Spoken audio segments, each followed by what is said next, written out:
সবথেকে ইম্পর্টেন্ট টপিকগুলোর মধ্যে অন্যতম একটা টপিক হচ্ছে হৃৎপিণ্ড এবং এর গঠন।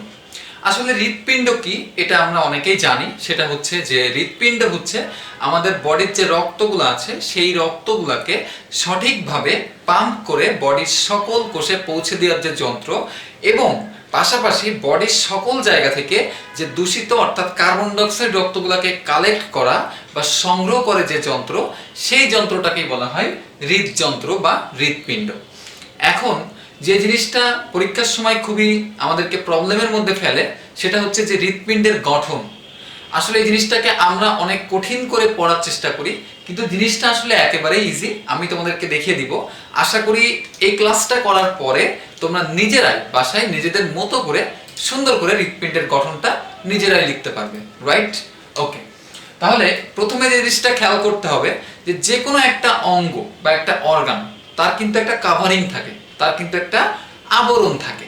তাহলে এই যে হৃৎপিণ্ড আছে, হৃৎপিণ্ডেরও একটা আবরণ থাকবে। তো হৃৎপিণ্ডের আবরণের নাম কি হবে? আচ্ছা, তোমরা যারা হসপিটালে গিয়েছো কখনো, তখন তোমরা খেয়াল করে থাকবে যে যারা হৃদরোগ বিশেষজ্ঞ হয় তাদেরকে বলা হয় কার্ডিওলজিস্ট। আমরা মেডিকেল সায়েন্সে তাদেরকে বলি কার্ডিওলজিস্ট। তাহলে কার্ডিও কথাটা অবশ্যই হৃৎপিণ্ডের সাথে সম্পর্কিত। তাহলে আমি যদি এখানে একটু ছোট করে লিখি যে কার্ডিয়া, এই কার্ডিয়া মানে কিন্তু হৃৎপিণ্ড সম্পর্কিত একটা কথা।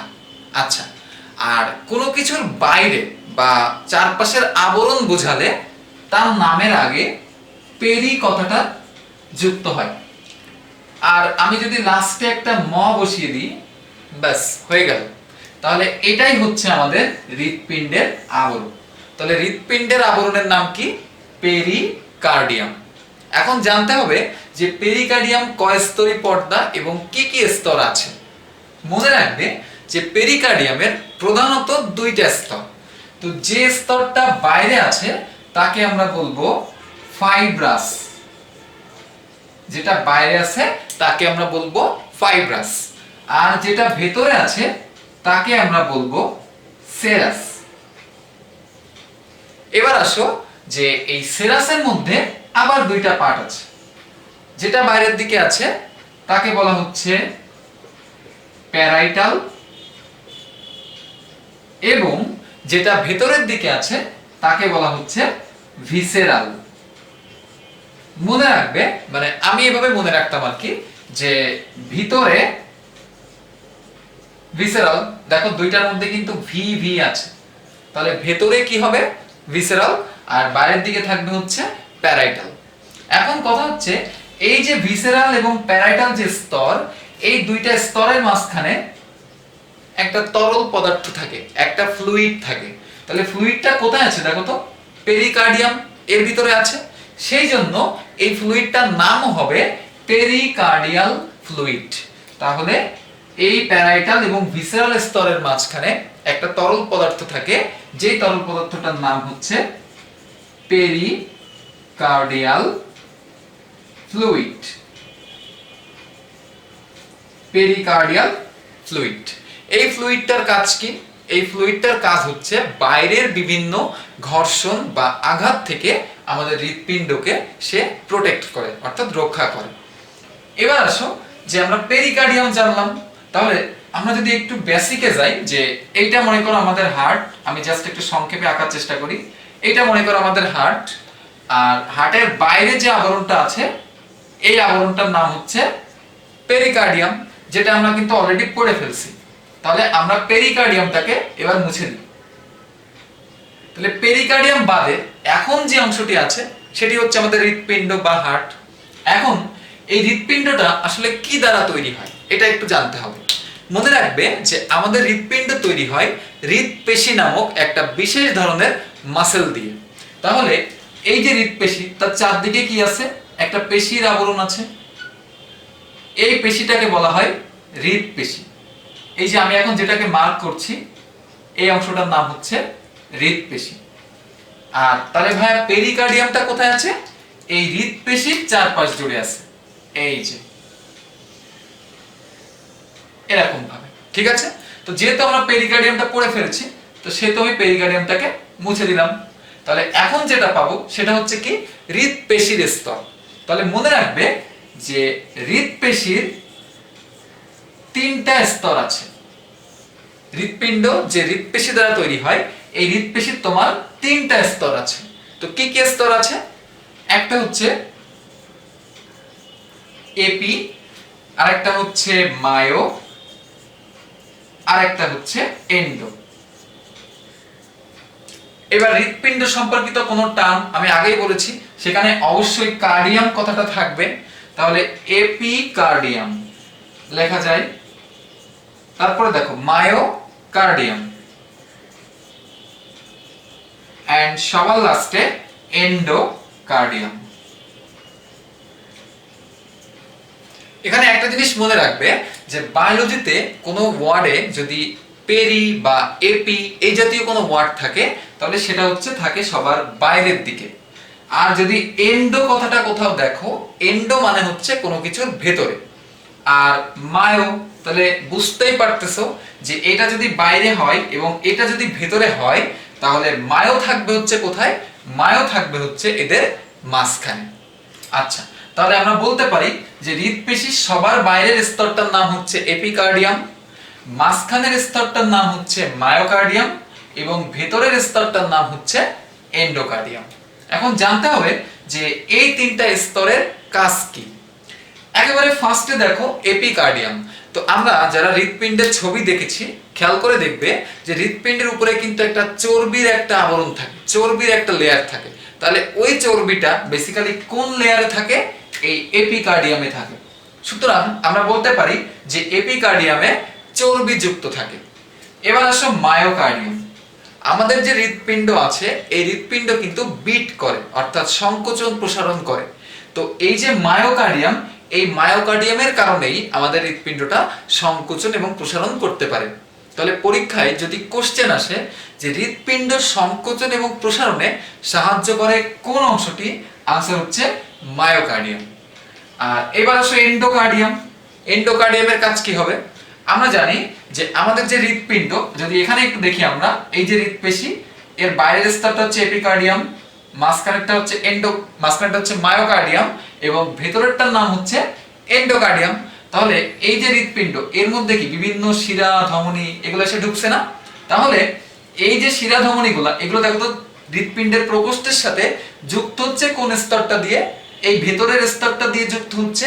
এই ভেতরের স্তরটার নামই হচ্ছে এন্ডোকার্ডিয়াম। তাহলে এন্ডোকার্ডিয়ামের কাজ কি?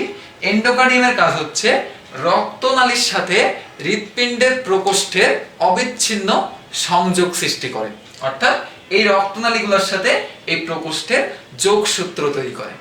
ক্লিয়ার? তো এটা হচ্ছে আমার হৃৎপেশি বা কার্ডিয়াক মাসেল, আর এটা হচ্ছে পেরিকার্ডিয়াম। পেরিকার্ডিয়াম তাহলে কি? হৃৎপিণ্ডের আবরণ। আর হৃৎপেশি কি? হৃৎপিণ্ড যে পেশি দ্বারা তৈরি হয় সেই পেশিটার নাম হচ্ছে হৃৎপেশি।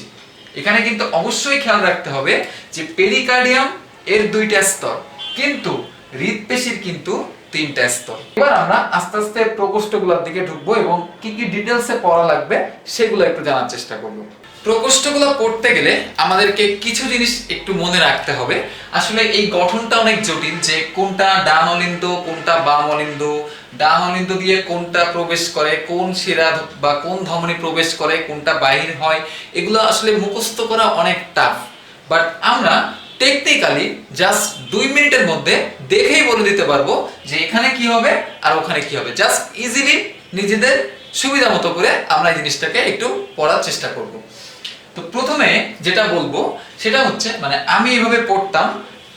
প্রথমে তোমরা একটা কাজ করতে পারো যে তোমরা এরকম একটা চারকোনা বক্স নিতে পারো এবং এই পাশেও আর একটা চারকোনা বক্স এঁকে নিতে পারো। এটা তোমার বোঝার সুবিধার্থে, হৃৎপিণ্ডের গঠন বোঝার সুবিধার্থে।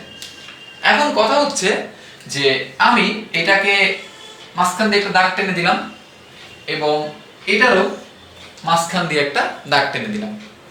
তাহলে এটা কি বরাবর ভাগ হলো? দেখো তো, এটা হচ্ছে ডান সাইড আর এটা হচ্ছে বাম সাইড, রাইট? আর এইটা হচ্ছে এর উপর আর এইটা হচ্ছে নিচ। তাহলে দেখো এই ছবিটাতে আমি ডান এবং বামে ভাগ করেছি এবং এই ছবিটাকে আমি উপর এবং নিচের অংশে ভাগ করেছি। এখন যেটা জানতে হবে সেটা হচ্ছে আমি এখানে লিখে দিলাম যে কার্বন ডাই অক্সাইড এবং এখানে লিখে দিলাম অক্সিজেন। এই কথাটার অর্থ কি? এই কথার অর্থ মনে রাখবে যে হৃৎপিণ্ডের ডান পাশে, সেটা অলিন্দ হোক, নিলয় হোক, শিরা হোক, ধমনী হোক, যেটাই হোক, হৃৎপিণ্ডের ডান সাইড মানে সেখানে অবশ্যই কার্বন ডাই অক্সাইড যুক্ত রক্ত থাকবে। আর হৃৎপিণ্ডের বাম সাইড সেখানে অবশ্যই অক্সিজেন যুক্ত রক্ত থাকবে। তাহলে আমরা এখন কিন্তু নিশ্চিত যে এই প্রকোষ্ঠটার নাম কি।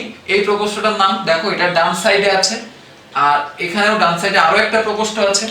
তাহলে আমরা মনে রাখবো যে নিচের গুলা সবসময় নিলয় হবে, তাহলে এটা একটা নিলয়, এটা একটা নিলয়, আর তাহলে উপরের গুলো অবভিয়াসলি অলিন্দ হবে। তাহলে খেয়াল করে দেখো, এটা যদি ডান পাশ হয় আর এটা যদি বাম পাশ হয়, তাহলে এই প্রকোষ্ঠটার নাম কি দাঁড়ায়? ডান অলিন্দ। আর নিচেরটা ডান নিলয়, এটা হচ্ছে বাম অলিন্দ আর এটা হচ্ছে বাম নিলয়। তো এখন এই ছবিটা দিয়ে আমি এটাই বোঝাতে চাচ্ছি যে হৃৎপিণ্ডের ডান সাইডে, অর্থাৎ এই সাইডে যেটাই থাকুক না কেন, তার মধ্যে সবসময় কার্বন ডাই অক্সাইড যুক্ত রক্ত থাকবে। আর হৃৎপিণ্ডের এই সাইডটাই, অর্থাৎ বাম সাইডে যেটাই থাকুক, সেটা অলিন্দ হোক, নিলয় হোক, শিরা হোক, ধমনী হোক, যেটাই হোক, সেটার মধ্যে অলওয়েজ অক্সিজেন যুক্ত রক্ত থাকবে। এইটুকু পর্যন্ত ক্লিয়ার? এবার আসো যে উপর আর নিচ। মনে রাখবে, হৃৎপিণ্ডের উপর দিয়ে কোনো জিনিস যদি হৃৎপিণ্ডের ভিতরে এসে প্রবেশ করে, অর্থাৎ উপর দিয়ে যদি কোনো জিনিস এসে ঢুকে, তখন সেই জিনিসটার নামের লাস্টে থাকবে শিরা। এবং হৃৎপিণ্ডের নিচ দিয়ে যদি কোনো জিনিস বের হয়, অর্থাৎ এই নিচগুলো দিয়ে যদি কোনো জিনিস বের হয়, তখন সেটাকে আমরা বলবো ধমনী। তাহলে এটা নিশ্চিত যে হৃৎপিণ্ডের উপর দিয়ে যেটাই ঢুকবে তার নামের লাস্টে থাকবে শিরা, অবভিয়াসলি সেটা একটা শিরা হবে। আর যদি হৃৎপিণ্ডের নিচ দিয়ে কোনো জিনিস বের হয়, তাহলে সেটার নামের লাস্টে থাকবে ধমনী। এই চারটা কথা যদি তোমরা মনে রাখতে পারো, তবে এই অধ্যায়ের কোনো সঞ্চালন সংবহন সবকিছু তোমরা নিজেদের মতো করে আনসার করতে পারবে, কোথাও ভুল হবে না। তাহলে এই চারটা কথা একটু কষ্ট করে মনে রাখতে হবে যে হৃৎপিণ্ডের ডান পাশে কার্বন ডাই অক্সাইড, বাম পাশে অক্সিজেন, উপর দিয়ে ঢুকলে নামের লাস্টে থাকবে শিরা এবং নিচ দিয়ে বের হলে নামের লাস্টে থাকবে ধমনী। এবার একটু সিম্পলি থিঙ্ক করো যে এই জিনিসগুলা আমরা এখন কিভাবে ইউজ করব। আচ্ছা, তো এটা জানার জন্য আমাকে আরেকটা ছবি একটু এঁকে নিতে হবে। আমি জাস্ট এই ছবিটাকে একটু বড় করে আঁকার চেষ্টা করি। আচ্ছা, তো এখানে খেয়াল করো যে এটা মনে করো আমার একটা হৃৎপিণ্ড। এটা জাস্ট থিঙ্ক করো, এখানে আমার চারটা প্রকোষ্ঠ আছে। আমি জাস্ট সরল একটা হৃৎপিণ্ড আঁকার চেষ্টা করেছি চারটা প্রকোষ্ঠ দিয়ে। এখন একটা জিনিস চিন্তা করো, এইটা ছিল হচ্ছে ডান সাইড আর এইটা ছিল এর বাম সাইড, রাইট? আচ্ছা, এবার চিন্তা করো যে আমাদের বডিতে কিন্তু দুই ধরনের রক্ত থাকে। আমরা একটু আগে দেখেছি লসিকা পড়ার সময় যে একটা হচ্ছে কার্বন ডাই অক্সাইড যুক্ত রক্ত আর একটা হচ্ছে অক্সিজেন যুক্ত রক্ত। তাহলে আমরা কি দেখলাম লসিকা পড়ার সময়? যে কার্বন ডাই অক্সাইড যুক্ত রক্ত সেটা সবসময় শিরার মাধ্যমে পরিবহন হবে, আর অক্সিজেন যুক্ত রক্ত সেটা সবসময় ধমনীর মাধ্যমে প্রবাহিত হবে। এখন চিন্তা করো যে আমাদের বডিতে তো অসংখ্য সেল আছে, তাই না? অসংখ্য কোষ আছে। তাহলে এই যে কোষগুলা, এই কোষগুলা কি প্রতিনিয়ত বিক্রিয়া করছে। তো বিক্রিয়া করার ফলে সেখানে অবভিয়াসলি কার্বন ডাই অক্সাইড উৎপন্ন হবে। এবার এই কার্বন ডাই অক্সাইডটা পরিবহন হবে কিসের মাধ্যমে? অবশ্যই কোনো না কোনো শিরার মাধ্যমে সেটা পরিবহন হবে। এবার আমাদের এই যে উদর গহ্বর এবং যেটা হচ্ছে আমাদের বক্ষ গহ্বর, এটার মাঝখান দিয়ে একটা পর্দা আছে। এই পর্দাটার নাম হচ্ছে ডায়াফ্রাম বা বাংলাতে বলা হয় মধ্যচ্ছদা। তো এই যে ডায়াফ্রাম, এই ডায়াফ্রামের উপরের অংশগুলোকে বলা হয়, অর্থাৎ উপরে আমার যতগুলো অঙ্গ প্রত্যঙ্গ আছে সবগুলোকে বলা হয় ঊর্ধ্বদেশীয় অংশ বা সুপিরিয়র এক্সট্রিমিটি। আর যদি সেটা ডায়াফ্রামের নিচে হয়, অর্থাৎ ডায়াফ্রামের নিচের সকল অঙ্গ প্রত্যঙ্গ, এগুলোকে বলা হয় নিম্নদেশীয় অংশ বা ইনফেরিয়র এক্সট্রিমিটি।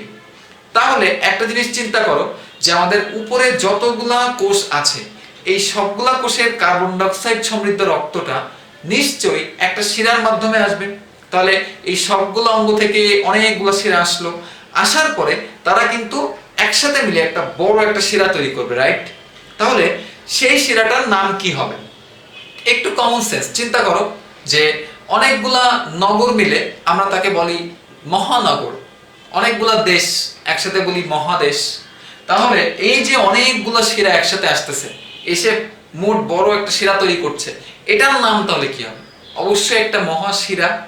তাহলে উপরের অংশ থেকে যেহেতু ওই শিরাগুলো আসছে, এসে তারপরে মহাশিরাটা তৈরি করছে, সেই জন্য এই মহাশিরাটার নাম হবে ঊর্ধ্বদেশীয় মহাশিরা বা ইংরেজিতে বলে সুপেরিয়র ভেনা ক্যাভা। ক্লিয়ার? ঠিক তেমনি ভাবে নিচের থেকেও যে কার্বন ডাইঅক্সাইড বহন করে নিয়ে আসবে যে শিরাগুলা, সেগুলো একটা মহাশিরার সাথে যোগ হবে। তো যেহেতু নিচের থেকে আসছে, সেই জন্য এই মহাশিরাটার নাম হবে নিম্নদেশীয় মহাশিরা বা ইনফেরিয়র ভেনা ক্যাভা। তাহলে সুপেরিয়র ভেনা ক্যাভা বা ঊর্ধ্বদেশীয় মহাশিরা এবং ইনফেরিয়র ভেনা ক্যাভা বা নিম্নদেশীয় মহাশিরা। খেয়াল করে দেখো, এর মধ্যে কিন্তু কার্বন ডাইঅক্সাইড যুক্ত রক্ত ছিল। এখন তোমাদেরকে একটু মনে করতে হবে ছবির কথা, যে আমি বলেছিলাম কার্বন ডাইঅক্সাইড মানেই সেটা অবভিয়াসলি হৃৎপিণ্ডের ডান সাইডে এসে প্রবেশ করবে। তাহলে আমরা এটুকু নিশ্চিত যে ওই যে ঊর্ধ্ব মহাশিরা এবং নিম্ন মহাশিরায় যে কার্বন ডাইঅক্সাইড যুক্ত রক্ত ছিল, তারা অবভিয়াসলি এই ডান সাইডে ঢুকবে। এখন কথা হচ্ছে যে এই যে ঊর্ধ্ব মহাশিরা এবং নিম্ন মহাশিরা, এরা কি উপর দিয়ে ঢুকবে নাকি নিচ দিয়ে বের হবে, এটা আমি কিভাবে মনে রাখবো? সেটা জানার জন্য একদম সিম্পল, জাস্ট পাশের ছবির দিকে একটু খেয়াল করো। আমি একটু আগেই বলেছি যে শিরা কখন হবে? যখন উপর দিয়ে ঢুকবে। আর ধমনী কখন হবে? যখন নিচ দিয়ে বের হবে। তাহলে তুমি জাস্ট নামটা একটু চিন্তা করো তো, ঊর্ধ্ব মহাশিরা, নামের লাস্টে কি আছে? শিরা। আবার নিম্ন মহাশিরা, এটারও নামের লাস্টে কি আছে? শিরা। তাহলে যেহেতু এদের নামের লাস্টে শিরা আছে, তাহলে নিশ্চিতভাবে এরা উপর দিয়ে ঢুকবে। আর যেহেতু এদের মধ্যে কার্বন ডাইঅক্সাইড আছে, সেহেতু এরা ডান সাইড দিয়ে ঢুকবে। তাহলে ডান সাইডের উপরে নিশ্চয়ই এই প্রকোষ্ঠটাকে মিন করছে। এই প্রকোষ্ঠটার নাম হচ্ছে ডান অলিন্দ। সুতরাং আমরা একেবারে ইজিলি বলতে পারি যে ঊর্ধ্ব মহাশিরা, নিম্ন মহাশিরা এরা প্রবেশ করলো কোথায়? ডান অলিন্দে প্রবেশ করলো। কি সমৃদ্ধ রক্ত? অবভিয়াসলি সেটা কার্বন ডাইঅক্সাইড, কারণ সেটা ডান সাইডে আছে। আচ্ছা, এবার রক্তটা কোথায় আসে? ডান নিলয়ে আসে। এবার চিন্তা করো যে নিলয় থেকে একটা নালী বের হবে। ভালো কথা, নিলয় থেকে একটা নালী বের হচ্ছে। তাহলে চিন্তা করো, নিচ দিয়ে বের হচ্ছে, নামের লাস্টে কি হবে? ধমনী হবে।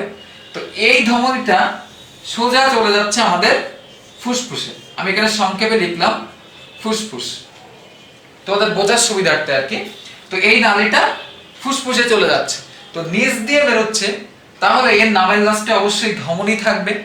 এবং এই ধমনীটা যেহেতু ফুসফুসে যাচ্ছে, সেহেতু এই ধমনীটাকে আমরা বলতে পারি ফুসফুসীয় ধমনী বা ইংরেজিতে বললে পালমোনারি আর্টারি। ক্লিয়ার? তাহলে এই ধমনীটা হচ্ছে ফুসফুসীয় ধমনী। কি সমৃদ্ধ রক্ত গেল? কার্বন ডাইঅক্সাইড, কারণ ডান পাশ মানেই সেখানে কার্বন ডাইঅক্সাইড। আচ্ছা, এবার আসো ফুসফুস। তাহলে ফুসফুসের কাজ কি? আমরা জানি যে নিঃশ্বাসের মাধ্যমে এই কার্বন ডাইঅক্সাইডটাকে সে বাইরে বের করে দিবে এবং প্রশ্বাসের মাধ্যমে সে অক্সিজেনটাকে গ্রহণ করবে। তাহলে এবার রক্ত কি সমৃদ্ধ হয়ে গেল? অক্সিজেন সমৃদ্ধ হয়ে গেল। এবার ওই রক্তটা কোথায় আসবে? বাম সাইডে আসবে। কেন বাম সাইডে আসবে? কারণ আমি শুরুতেই বলে নিয়েছি যে বাম সাইড মানে সেটা অক্সিজেনের সাইড, কাজেই অক্সিজেন যুক্ত রক্ত বাম পাশে এসে ঢুকবে। এবার চিন্তা করো যে বাম সাইডে এসে ঢুকবে, তাহলে উপর দিয়ে ঢুকছে, তাহলে নামের লাস্টে কি থাকবে? শিরা থাকবে। আর যেহেতু শিরাটা ফুসফুস থেকে আসছে, তাই এই শিরাটার নাম কি হবে? ফুসফুসীয় শিরা। এর মধ্যে কি সমৃদ্ধ রক্ত আছে? যেহেতু বাম পাশ, সেহেতু অক্সিজেন। এবার এটা কোথায় আসলো? বাম অলিন্দে আসলো। বাম অলিন্দ থেকে রক্তটা কোথায় আসবে? বাম নিলয়ে আসবে। এই বাম নিলয় থেকে এবার রক্তটা বের হবে। এবার চিন্তা করো, নিচ দিয়ে বের হচ্ছে, তাহলে নামের লাস্টে কি থাকবে? অবশ্যই ধমনী।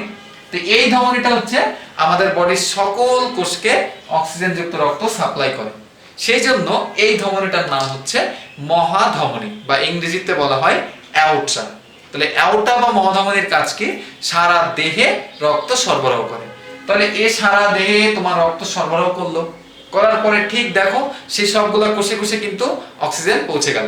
এবার যাওয়ার পরে সেই কোষে আবার বিক্রিয়া হবে, হওয়ার পরে আবার কার্বন ডাই অক্সাইড তৈরি হবে, সেটা আবার এই ঊর্ধ্ব মহাশিরা নিম্ন মহাশিরার মাধ্যমে এখানে এসে প্রবেশ করবে। এইভাবে করে একটা সুন্দর চক্র চলতে থাকবে। এখানে একটা কোশ্চেন কিন্তু অবশ্যই চলে আসে, সেটা হচ্ছে আমি একটু আগে বললাম যে আমাদের বডির সকল ধমনী অক্সিজেন যুক্ত রক্ত পরিবহন করে আর সকল শিরা কার্বন ডাই অক্সাইড যুক্ত রক্ত পরিবহন করে।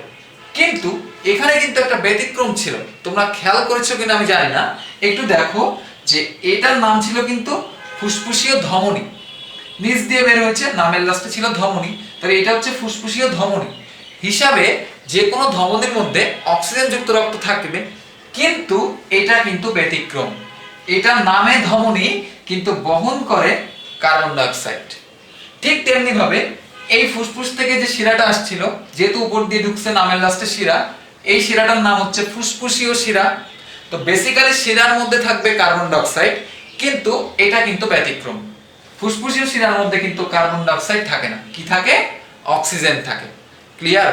তাহলে আমরা এটা জানবো যে সকল শিরার মধ্যে কার্বন ডাই অক্সাইড যুক্ত রক্ত থাকে এক্সেপ্ট পালমোনারি বা ফুসফুসীয় শিরা, আর সকল ধমনীর মধ্যে অক্সিজেন যুক্ত রক্ত থাকে এক্সেপ্ট ফুসফুসীয় ধমনী বা পালমোনারি ধমনী।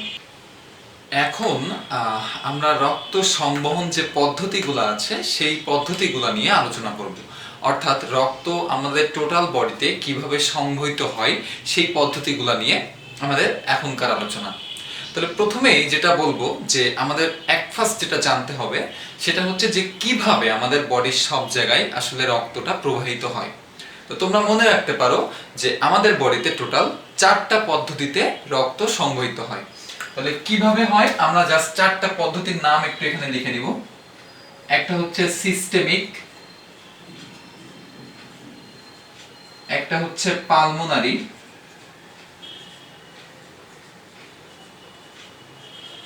আর একটা হচ্ছে করোনারি,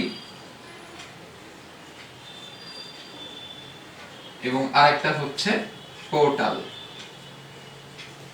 তো এই 4টা পদ্ধতির মাধ্যমে আমাদের বডিতে রক্ত সংবহন ঘটে থাকে। তাহলে এবার জানতে হবে যে এই 4টা পদ্ধতি আসলে কিভাবে কাজ করে, অর্থাৎ এইগুলোর মাধ্যমে কিভাবে রক্তটা পরিবহন হয়। তাহলে প্রথমেই আমরা যেটা জানবো সেটা হচ্ছে সিস্টেমিক সংবহন। তাহলে সিস্টেমিক সংবহন বলতে আসলে আমরা কি বুঝি? তো সিস্টেম মানে আমরা কিন্তু সবাই জানি, সিস্টেম মানে হচ্ছে কোন একটা অঙ্গ প্রত্যঙ্গকে আমরা ব্যবহার করি সিস্টেম অর্থে। তাহলে আমাদের বডির সকল অঙ্গ প্রত্যঙ্গে কিভাবে রক্তটা সাপ্লাই হচ্ছে, এই যে রক্ত সাপ্লাইয়ের বিষয়টা সকল অঙ্গ প্রত্যঙ্গে, এই জিনিসটাই হচ্ছে সিস্টেমিক সংবহন। তাহলে সিস্টেমিক সংবহনটা কোথা থেকে শুরু হবে এবং কোথায় যে শেষ হবে এটা আমরা একটু এখন দেখব। তো খেয়াল করি আমরা জানি যে আমাদের হৃৎপিণ্ডের যে বাম নিলয়টা আছে এখান থেকে কিন্তু মহাধমনী বা অ্যাওর্টার উদ্ভব হয়েছিল। তাহলে এই মহাধমনীটার কাজ কি? এই মহাধমনীটার কাজ হচ্ছে এর মাধ্যমে বডির সব জায়গায় অর্থাৎ সকল কোষে অক্সিজেন যুক্ত রক্ত সাপ্লাই হয়। তাহলে আমরা যে টিস্যু বা সমস্ত অঙ্গ বা যে সিস্টেমের কথা বলছি সেই সব সিস্টেমে অঙ্গ যেগুলো আমার আছে প্রত্যেকটা জিনিসে অক্সিজেন যুক্ত রক্ত সাপ্লাই করে কে? অবশ্যই এই মহাধমনী। আর মহাধমনীর উৎপত্তি হয়েছে কোথা থেকে? বাম ভেন্ট্রিকল বা বাম নিলয় থেকে। তাহলে আমরা যদি সিস্টেমিক সংবহনটা এখানে লিখি যে বাম ভেন্ট্রিকল, আচ্ছা, তো বাম ভেন্ট্রিকল আমরা লিখলাম। তো বাম ভেন্ট্রিকল থেকে কি তৈরি হয়? অ্যাওর্টা বা মহাধমনী। অ্যাওর্টার বাংলা নামই হচ্ছে মহাধমনী। আচ্ছা, এবার অ্যাওর্টার কাজ কি? অ্যাওর্টা হচ্ছে আমাদের যে সেলগুলো আছে অর্থাৎ বডির যা সিস্টেম আমরা জানি প্রত্যেকটা সিস্টেমেই রক্তটা সংবহিত হবে। তো এখানে অক্সিজেন ঢুকে কোষের ভিতরে, আমরা জানি যে কোষের মধ্যে বিক্রিয়া করে তৈরি হয় কার্বন ডাই অক্সাইড, যেটা আবার শিরার মাধ্যমে পরিবাহিত হয়। কাজেই এখানে অ্যাওর্টার কাজ হচ্ছে সবগুলো টিস্যু ও অঙ্গ অর্থাৎ টিস্যু এবং অঙ্গে রক্ত সাপ্লাই করবে। তারপরে কি আসবে?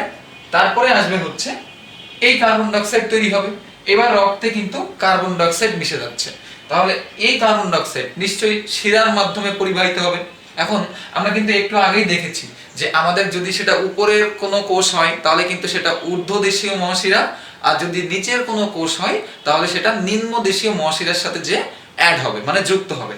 তাহলে এইগুলা সোজা এই মহাশিরাগুলোর মাধ্যমে কোথায় চলে আসলো? এই প্রকোষ্ঠে, যার নাম হচ্ছে ডান অলিন্দ। তাহলে আমরা এর পরবর্তীতে লিখতে পারি যে মহাশিরা থেকে আসবে হচ্ছে ডান অলিন্দ, এবং ডান অলিন্দ থেকে রক্ত প্রবেশ করবে কোথায়? ডান নিলয়। আমরা জাস্ট সেটা একটু লিখে নিলাম, ডান নিলয়। ব্যাস, এই যে সংবহনটা তোমরা দেখলা, এই সংবহনটার নাম হচ্ছে সিস্টেমিক সংবহন। তাহলে আমাদের একটা সংবহন পড়া হলো, এবার আমরা চলে আসি পালমোনারি। আচ্ছা, তো মজার বিষয় হচ্ছে সিস্টেমিকটা তুমি যেখানে শেষ করেছিলে পালমোনারিটা ঠিক সেখান থেকেই শুরু হবে, এবং সিস্টেমিকটা তুমি যেখান থেকে শুরু করেছিলে পালমোনারিটা গিয়ে ঠিক সেখানেই শেষ নামবে। তাহলে আমরা যদি একটু এখান থেকে বলার চেষ্টা করি যে আমরা সিস্টেমিকটা শেষ নামিয়েছিলাম কোথায়? ডান নিলয়ে। তাহলে পালমোনারি সংবহনটা শুরু হবে ডান নিলয় থেকে। তাহলে এই যে ডান নিলয় থেকে এই যে নালীটার নাম যেটা ফুসফুসে চলে গিয়েছে, আর যেহেতু নিচ দিয়ে বের হয়েছে তাহলে এটা একটা ধমনী, ফুসফুসীয় ধমনী, যার মাধ্যমে যাচ্ছে হচ্ছে ফুসফুসে। তারপরে ফুসফুস থেকে ফুসফুসীয় শিরার মাধ্যমে রক্তটা আসে কোথায়? বাম অলিন্দে। বাম অলিন্দ থেকে রক্তটা কোথায় আসে? বাম নিলয়। আবার দেখো এখান থেকে কিন্তু সিস্টেমিক শুরু হয়েছিল। সিস্টেমিক তোমরা যেখানে শুরু করবা পালমোনারি সেখানে শেষ নামবে, আর পালমোনারি যেখানে শুরু করবা সিস্টেমিক সেখানে শেষ নামবে। ব্যাস, তাহলে আমরা যদি পালমোনারিটা একটু লিখে ফেলি এখানে, যে পালমোনারি সংবহনটা কি হবে, তাহলে জাস্ট একটু দেখে দেখে লিখি যে ডান নিলয় থেকে পালমোনারি ধমনী, আমি সংক্ষেপে লিখলাম পালমোনারি ধমনী বা ফুসফুসীয় ধমনী, যে যেটাই বলি। এখান থেকে আসে কোথায়? ফুসফুস। ফুসফুস থেকে অবশ্যই একটা শিরা যেহেতু উপর দিয়ে ঢুকেছে, দ্যাটস ওয়াই এটার নাম ফুসফুসীয় শিরা।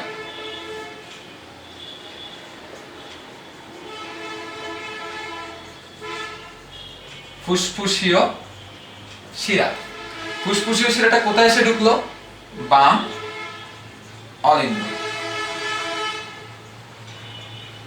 আর বাম অলিন্দ থেকে রক্তটা কোথায় আসলো? বাম নিলয়। জাস্ট এখানে আবার চলে আসবে। তাহলে এই যে সংবহনটা, এই সংবহনটার নাম হচ্ছে পালমোনারি সংবহন। তাহলে এই দুইটা সংবহন আমাদের পড়া হয়ে গেল খুব ইজিলি। আচ্ছা, এবার আমরা চলে যাব তার পরবর্তী যে সংবহনটা আছে সেখানে, করোনারি সংবহন। আসলে করোনারি এটা কিন্তু আমরা হৃৎপিণ্ড সম্পর্কে কোনো একটা জিনিসকে ইউজ করতে পারি, যেমন করোনারি হৃদরোগ, এই কথাটার নাম আমরা সবাই শুনেছি। কাজে করোনারি মানে হৃৎপিণ্ডের নিজস্ব একটা সংবহন, সেটাকেই আমরা বুঝে থাকি। তাহলে এই যে হৃৎপিণ্ডের কথা আমরা বলছি, এই হৃৎপিণ্ডের চারদিকে কিন্তু একটা হৃৎপেশি আছে। চারদিকে কি আছে? একটা হৃৎপেশি আছে, কারণ আমরা জানি যে হৃৎপেশির তিনটা স্তর, এপিকার্ডিয়াম, মায়োকার্ডিয়াম, এন্ডোকার্ডিয়াম। তাহলে এই হৃৎপেশিগুলা কিন্তু হৃৎপিণ্ডকে বিট করতে সাহায্য করে বা সংকোচন প্রসারণে সাহায্য করে, আমরা এটা পড়ছি একটু আগে। তাহলে যদি এই পেশিগুলাতে তুমি অক্সিজেনযুক্ত রক্ত সাপ্লাই না করো তাহলে তো হৃৎপেশিগুলা কাজ করা বন্ধ করে দিবে, রাইট? তাহলে কোনো একটা সিস্টেমের মাধ্যমে আমাকে এই হৃৎপেশিগুলাতেও অক্সিজেন সাপ্লাই করতে হবে। তাহলে যে প্রক্রিয়ার মাধ্যমে বা যে সংবহনের মাধ্যমে হৃৎপ্রাচীর বা হৃৎপেশিতে রক্ত সংবহন হয় সেই পদ্ধতিটার নাম হচ্ছে করোনারি সংবহন। তাহলে করোনারি সংবহনটা কিভাবে হবে? চিন্তা করো যে হৃৎপেশিতে অক্সিজেনযুক্ত রক্ত নিয়ে যাবে একটা ধমনীর মাধ্যমে, তো যে ধমনীটা হৃৎপ্রাচীরে অক্সিজেন সাপ্লাই করবে তার নাম হচ্ছে করোনারি ধমনী। তাহলে আমি এখানে শুরুতে লিখতে পারি যে করোনারি ধমনী। এখন কথা হচ্ছে যে এই করোনারি ধমনীটা কোথা থেকে উৎপত্তি হবে? তোমরা সবাই জানো যে কোনো ধমনী তার গডফাদার অর্থাৎ তার একেবারে পূর্বপুরুষ বলা হয় কিন্তু অ্যাওর্টা বা মহধমনীকে, রাইট? তাহলে এই যে করোনারি ধমনী, এটা আসে কোথা থেকে? নিশ্চয়ই আমাদের যে মহাধমনী আছে বা সিস্টেমিক ধমনী বা অ্যাওর্টা, যে যেটাই বলি একই জিনিস। তো সেই মহাধমনী এর একটা শাখা হচ্ছে করোনারি ধমনী। তাহলে এই করোনারি ধমনীটা এখান থেকে মনে করো যে তৈরি হলো করোনারি ধমনী, কোথায় সাপ্লাই করবে? এই টোটাল যে হৃদপ্রাচীরটা আছে, এই টোটাল হৃদপ্রাচীরে সে অক্সিজেনযুক্ত রক্ত সাপ্লাই করবে। তাহলে আমরা এখানে লিখতে পারি হৃদপ্রাচীর। ভালো কথা, হৃদপ্রাচীর লিখে ফেললাম। এবার হৃদপ্রাচীরে অক্সিজেন সাপ্লাই হলো, এবার হৃদপ্রাচীরে কি বিক্রিয়া হবে পেশির মধ্যে, সব ধরনের শ্বসনিক বিক্রিয়াগুলো ঘটবে, ঘটার পরে ওখানে আবার নিশ্চয়ই কার্বন ডাইঅক্সাইড তৈরি হবে। তাহলে এবার ওই কার্বন ডাইঅক্সাইডটা একটা শিরার মাধ্যমে বহন করতে হবে। তাহলে চিন্তা করো যে হৃদপ্রাচীরে তুমি অক্সিজেন সাপ্লাই দিচ্ছিলে যেটার মাধ্যমে, তার নাম যদি করোনারি ধমনী বলো, তাহলে কার্বন ডাইঅক্সাইড অর্থাৎ হৃদপ্রাচীরে যে কার্বন ডাইঅক্সাইডটা তৈরি হবে সেটা পরিবহনের জন্য নিশ্চয়ই তার নাম বলতে হবে কি? করোনারি শিরা। তাহলে হৃদপ্রাচীর থেকে তৈরি হলো করোনারি শিরা। এবার জাস্ট একটু সিম্পল থিঙ্ক করো যে করোনারি শিরা নিশ্চয়ই এর মধ্যে কার্বন ডাইঅক্সাইড আছে, আর তোমরা জানো যে কার্বন ডাইঅক্সাইড সাইড মানেই হচ্ছে আমার ডান সাইড। তাহলে নিশ্চিতভাবে ওই করোনারি শিরাটা যেটা তৈরি হচ্ছে হৃদপ্রাচীর থেকে, ওইটা অবভিয়াসলি আমার ডান পাশের কোনো একটা জায়গায় এসে যুক্ত হবে। এখন কথা হচ্ছে যেটা ডান পাশের উপর থেকে আসবে নাকি নিচ দিয়ে বের হবে। তোমরা জানো যে শিরা যখন কোথাও থাকে দ্যাট মিন্স সেটা অবশ্যই উপর দিয়ে আসবে, আমি একটু আগেই বলেছি। কাজেই করোনারি শিরাটা কোথা দিয়ে ঢুকবে? ঠিক ডান অলিন্দ দিয়ে ঢুকে যাবে। তাহলে একটা জিনিস খেয়াল করো যে ডান অলিন্দ দিয়ে কিন্তু টোটাল তিনটা জিনিস ঢুকে, একটা হচ্ছে ঊর্ধ্ব মহাশিরা, একটা হচ্ছে নিম্ন মহাশিরা, আর একটা হচ্ছে করোনারি শিরা। এবং এই যে করোনারি শিরাটা ডান অলিন্দে ঢুকলো, এই যে সংবহনটা তৈরি হয়ে গেল, এই সংবহনটার নামই হচ্ছে করোনারি সংবহন, অর্থাৎ হৃদপ্রাচীরের নিজস্ব সংবহন। ক্লিয়ার? আচ্ছা, এবার আমরা চলে যাব সর্বশেষ আমাদের যে সংবহন পদ্ধতিটা আছে সেই সংবহন পদ্ধতি সম্পর্কে। তো এটা হচ্ছে পোর্টাল সংবহন। তো পোর্টাল সংবহনটা আসলে কি? পোর্টাল সংবহনটা হচ্ছে যে আমরা আমাদের রক্তে যদি কখনো এক্সট্রা ভাবে গ্লুকোজের লেভেলটা খুব এক্সট্রা হয়, অর্থাৎ গ্লুকোজ লেভেলটা যদি বেড়ে যায়, তখন ওই এক্সট্রা গ্লুকোজটা আমাদের গ্লাইকোজেন রূপে যকৃতে সঞ্চিত হয়। এখন যকৃতকে কিন্তু আমরা মেডিকেল টার্মে হেপাটিক কথাটা দ্বারা প্রকাশ করি, রাইট? আচ্ছা, তাহলে প্রথমে যেটা বলবো সেটা হচ্ছে গ্লুকোজ তৈরি হয় কোথায় কোথায়? আমাদের বডির যে সমস্ত পৌষ্টিক অঙ্গ আছে, যেমন তোমার ক্ষুদ্রান্ত্র, এখানে অবশ্যই গ্লুকোজ তৈরি হয় আমরা জানি। তাহলে এই যে পৌষ্টিক অঙ্গ, এখানে মনে করলাম যে আমার গ্লুকোজ লেভেল একটু বেশিই তৈরি হয়েছে, একটু গ্লুকোজের পরিমাণটা বেশিই তৈরি হয়েছে। তাহলে এই গ্লুকোজটা কোথায় সঞ্চয় হবে? আমাদের বডির সব জিনিসই যকৃতে সঞ্চয় হয়, এটা আমরা জানি। তাহলে এখান থেকে গ্লুকোজটা নিশ্চয়ই একটা নালীর মাধ্যমে যকৃতে যেয়ে জমা হবে। তো দেখো এই নালীটার কাজ কি? এই নালীটার কাজ হচ্ছে যখন এখানে গ্লুকোজটা বেড়ে যাবে তখন সে এই গ্লুকোজটাকে যকৃতে নিয়ে যাবে, আর যদি এখানে গ্লুকোজটা কম তৈরি হয় তখন ও কি করে? ওই যকৃত থেকে আবার এখানে এনে গ্লুকোজের চাহিদাটাকে পূরণ করে দেয়। তাহলে এর কাজটা কি? নালীর কাজটা হচ্ছে ইম্পোর্ট এক্সপোর্ট। আমরা পড়ছি না প্রত্যেকে যে আমদানি রপ্তানি, ইম্পোর্ট এক্সপোর্ট, তাহলে এই জিনিসটা কিন্তু ঠিক সেরকম। তাহলে যে শিরাটা পোর্ট করতে পারে অর্থাৎ আদান প্রদান করতে পারে তাদেরকে আমরা বলি পোর্টাল শিরা, তাদেরকে আমরা বলছি পোর্টাল শিরা। আর এই যেহেতু যকৃতকে আমরা মেডিকেল টার্মে বলি হেপাটিক, কাজেই আমরা একসাথে করে বলতে পারি হেপাটিক পোর্টাল শিরা। এই হেপাটিক পোর্টাল শিরার মাধ্যমে কোথায় চলে গেল? যকৃতে চলে গেল। আচ্ছা, এবার কথা হচ্ছে যে যকৃত যে এত কাজ করছে, তাহলে যকৃতেরও তো একটা নিজস্ব সংবহন প্রয়োজন, তাই না? তাহলে যকৃত থেকে তখন কি হবে? যকৃতের বিভিন্ন রকম বিক্রিয়ার ফলে যে কার্বন ডাইঅক্সাইডটা তৈরি হবে, সেই কার্বন ডাইঅক্সাইডটা কিন্তু একটা শিরার মাধ্যমে বহন হবে। তাহলে যকৃতের থেকে উৎপন্ন শিরা একদম সহজে আমরা লিখে দিতে পারি হেপাটিক শিরা। যেহেতু যকৃতের মেডিকেলীয় টার্ম হেপাটিক, সুতরাং যকৃতের শিরা আমরা যকৃত শিরা না বলে একটু সুন্দর করে হেপাটিক শিরা কথাটা ইউজ করব। এবার চিন্তা করো যে যকৃত আমাদের বডির কোথায় আছে? আমাদের ডায়াফ্রামের নিচে আছে।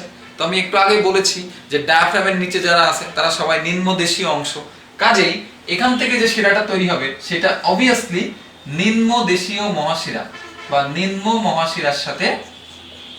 যুক্ত হবে। আর নিম্ন মহাশিরা কোথায় যে যুক্ত হয়েছিল দেখো, হৃৎপিণ্ডের ডান অলিন্দে এসে মুক্ত হয়েছিল। তাহলে এখানে আমি লিখে দিতে পারি ডান অলিন্দ। তাহলে এখানকার মুদ্রা কথাটা হচ্ছে যে তোমাকে কোনো সংবহনই মুখস্থ করতে হবে না। তুমি যদি এই সিকোয়েন্সটা একবার বুঝতে পারো তাহলে যে কোনো সংবহন, এই 4টা সংবহনে যে কোনো সংবহন তুমি নিজের মতো করে সুন্দর করে গুছিয়ে লিখতে পারবে, রাইট? আচ্ছা, তো আমরা সংবহনগুলো দেখলাম। এবার আমরা একটা গুরুত্বপূর্ণ জিনিস দেখব, সেটা হচ্ছে হৃৎপিণ্ডে কি কি কপাটিকা আছে। এটা অনেক ইম্পর্টেন্ট একটা কোশ্চেন। তো আমরা এবার দেখব যে কি কি কপাটিকা আছে। তো তোমরা একটু ছবিটার দিকে ভালো করে খেয়াল রাখবে এবং কপাটিকাগুলোর নামগুলো একটু কষ্ট করে মনে রাখবে। 1 নম্বরে যেটা আসবে তাকে আমরা বলছি ট্রাইকাসপিড। ট্রাইকাসপিড। আচ্ছা, 2 নম্বরে আসো বাইকাসপিড। বাইকাসপিড। এর আরেক নাম হচ্ছে মাইট্রাল। এর আরেক নাম হচ্ছে মাইট্রাল কপাটিকা। তারপরে 3 নম্বরে আসো। 3 নম্বরে হচ্ছে পালমোনারি। পালমোনারি কপাটিকা। 4 নম্বরে হচ্ছে অ্যাওর্টিক কপাটিকা। তারপরে 5 নম্বরে হচ্ছে ইউস্টেশিয়ান কপাটিকা এবং 6 নম্বরে হচ্ছে করোনারি কপাটিকা। করোনারি কপাটিকা।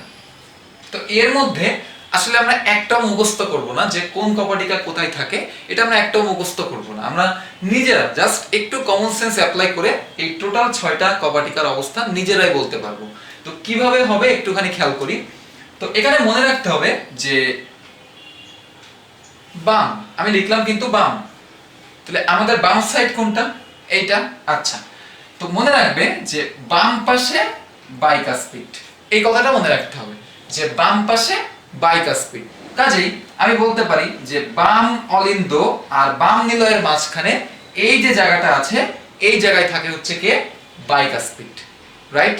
আচ্ছা, একটা মজার জিনিস দেখো যে এই বামটাকে যদি আমি একটু সুন্দর করে ব আর ম এই 2টা অক্ষর দিয়ে প্রকাশ করি, দ্যাট মিন্স আমার এই 2টা কপাটিকা, 2টার নামে কিন্তু পড়া হয়ে যায়। দেখো, বতে যদি আমি বাম সাইড এবং বাইকাসপিড মনে করি এবং মতে যদি মাইট্রাল মনে করি, তাহলে যেটাই বাইকাসপিড সেটাই কিন্তু মাইট্রাল। এবং এই 2টায়, অর্থাৎ 2টা তো একই জিনিস, সেটা আসলে থাকে কোন সাইডে? বাম সাইডে। মানে 2টা নাম আমরা একসাথে করে নিলাম আর কি। ওকে, তারপরে আসো যে ট্রাইকাসপিড। বুঝতেই পারতেছো যে বাইকাসপিড যদি বাম পাশে থাকে তাহলে ট্রাইকাসপিড অবশ্যই কোথায় থাকবে? ডান অলিন্দ এবং ডান নিলয়ের সংযোগস্থলে। তারপর আসো পালমোনারি। তোমরা দেখছো এখানে যে এই যে জায়গাটা যেখান থেকে পালমোনারি ধমনী তৈরি হয়েছিল, এই জায়গায় একটা অর্ধচন্দ্রাকৃতির কপাটিকা থাকে। এই অর্ধচন্দ্রাকৃতির কপাটিকাটার নাম হচ্ছে পালমোনারি কপাটিকা, কারণ এখান থেকে পালমোনারি ধমনী শুরু হয়েছে। দ্যাটস ওয়াই এই কপাটিকাটার নাম হচ্ছে পালমোনারি কপাটিকা। তাহলে পালমোনারি কপাটিকা কোথায় থাকে? এটা থাকে হচ্ছে পালমোনারি ধমনী আর ডান নিলয়ের সংযোগস্থলে। তারপরে ঠিক এর এই সাইডে, বাম সাইডে, এখানেও একটা অর্ধচন্দ্রাকৃতির কপাটিকা থাকবে। এইটা দেখো তো, এই জিনিসটার নাম কি? মহাধমনী বা অ্যাওর্টা। তাহলে অ্যাওর্টার এখানে যে কপাটিকা তার নামই হচ্ছে অ্যাওর্টিক কপাটিকা। তাহলে অ্যাওর্টিক কপাটিকা কার কার মাঝখানে থাকবে? এটা থাকবে হচ্ছে অ্যাওর্টা এবং বাম নিলয়ের সংযোগস্থলে। তারপরে আসো ইউস্টেশিয়ান। তো এটা তুমি মনে রাখতে পারো যে ইউস্টেশিয়ান ইনফেরিয়র। ইউ ইউ দেখো, 2টার মধ্যে একটা রস্যই রস্যই একটা ব্যাপার আছে। Eustachian inferior. তাহলে দেখো, ইনফেরিয়র ভেনা কাভা মানে নিম্নদেশীয় মহাশিরা, এখানে টোটাল 3টা জিনিস ঢুকছিল, একটা ঊর্ধ্বদেশীয়, একটা নিম্নদেশীয় আর একটা হচ্ছে করোনারি শিরা, রাইট? তাহলে এই যে নিম্নদেশীয়, এটার ইংরেজি নাম হচ্ছে তোমার ইনফেরিয়র ভেনা কাভা। তাহলে এই ইনফেরিয়র ভেনা কাভা আর ডান অলিন্দের সংযোগস্থলে এখানে একটা কপাটিকা থাকবে। এই কপাটিকাটার নাম হচ্ছে ইউস্টেশিয়ান কপাটিকা। আমরা নামের সাথে মিল করে বলছি, যেমন ইনফেরিয়র, ইউস্টেশিয়ান, ব্যাস শেষ। এবার আসো আমরা দেখব যে সর্বশেষ যে কপাটিকাটি আছে, করোনারি কপাটিকা, এটা আসলে কোথায় অবস্থান করে।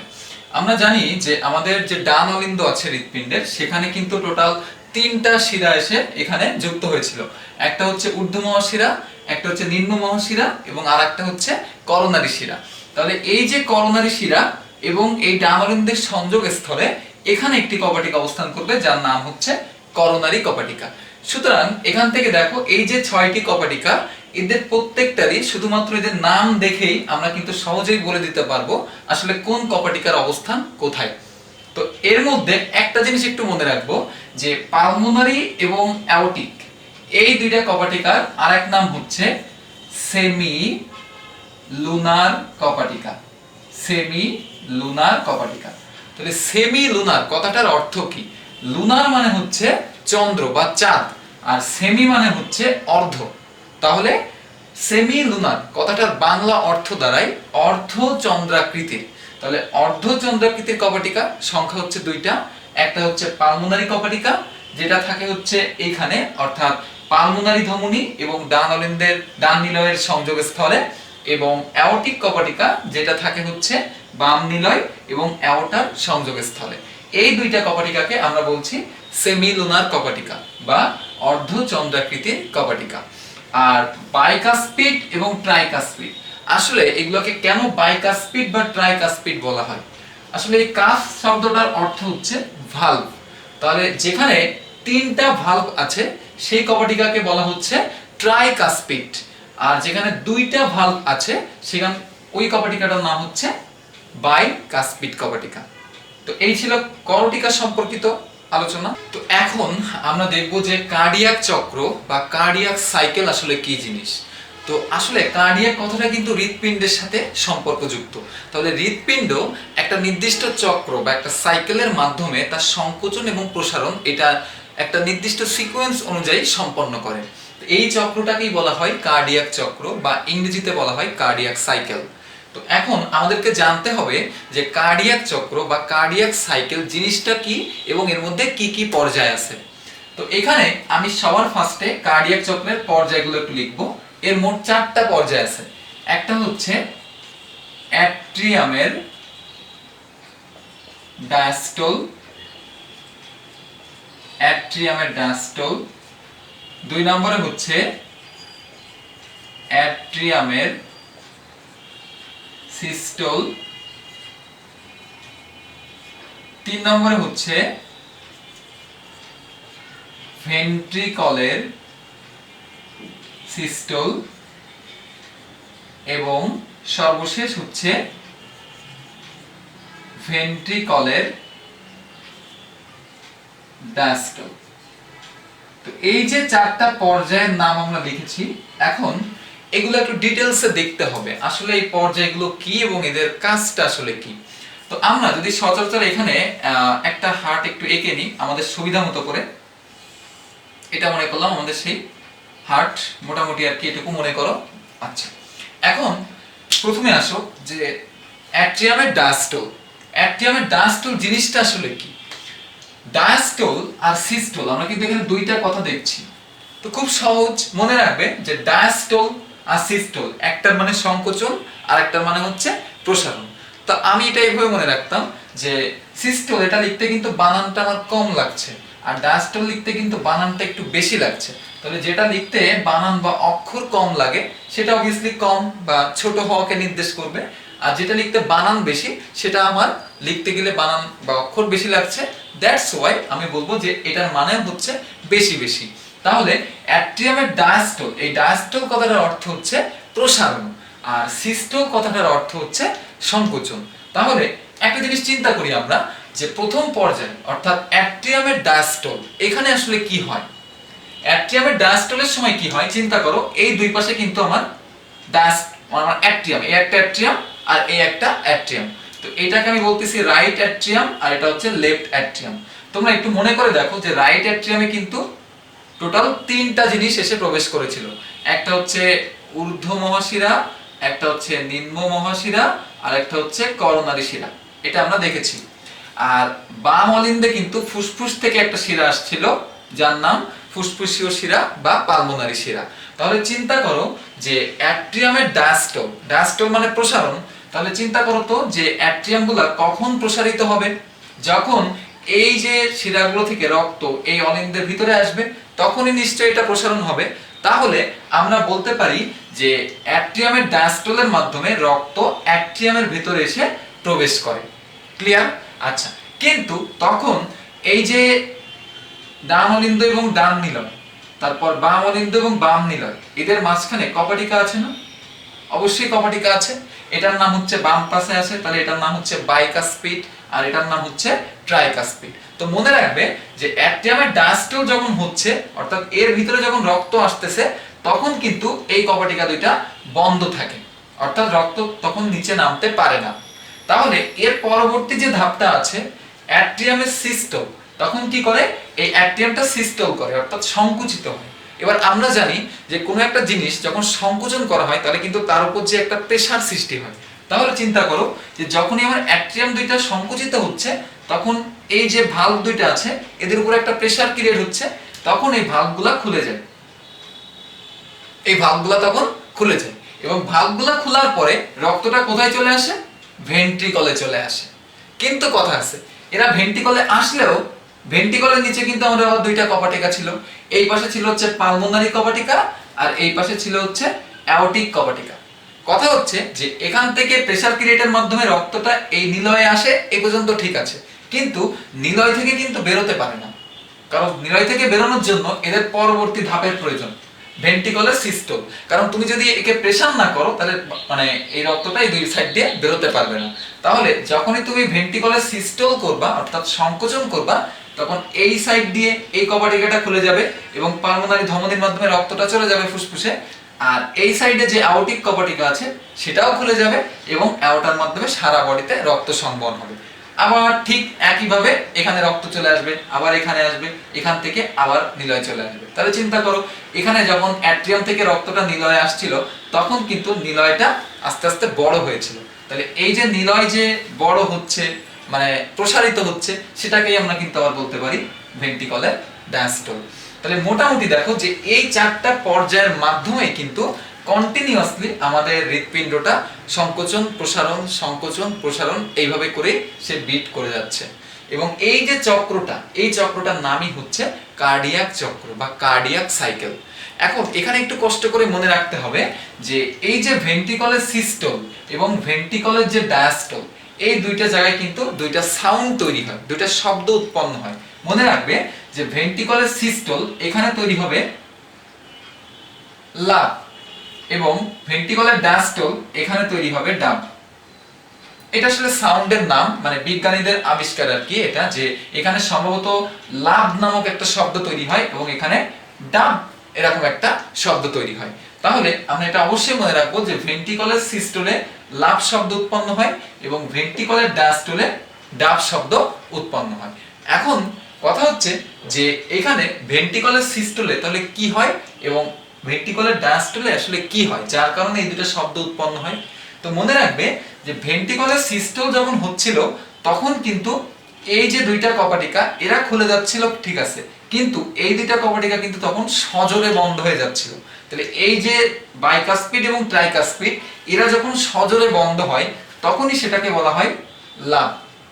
এবং যখন ভেন্ট্রিকলের সিস্টল হয়ে গেল, যখন ভেন্ট্রিকলের আবার ডায়াস্টল হবে, তখন কিন্তু এই দুইটা কপাটিকাও সজোরে বন্ধ হয়ে যাবে। তাহলে এই যে দুইটা কপাটিকা, অর্থাৎ পালমোনারি কপাটিকা এবং অ্যাওর্টিক কপাটিকা, দুইটা অর্ধচন্দ্রাকৃতির কপাটিকা, এরা যখন সজোরে বন্ধ হবে, তখন তৈরি হবে ডাব নামক এই শব্দটা। এবার যেটা জানতে হবে যে এদের প্রত্যেকেরই কিন্তু একটা নির্দিষ্ট সময়কাল আছে, যে এটা একটা নির্দিষ্ট সময় ধরে হয়, এটাও একটা নির্দিষ্ট সময় ধরে হয়। তাহলে এদের সময়কালটা আমরা কিভাবে নির্ণয় করতে পারি? তো আমি একটা শর্টকাট ইউজ করতাম আর কি, যে মনে করো যে এটা আমি একটু আগে লিখে নিই।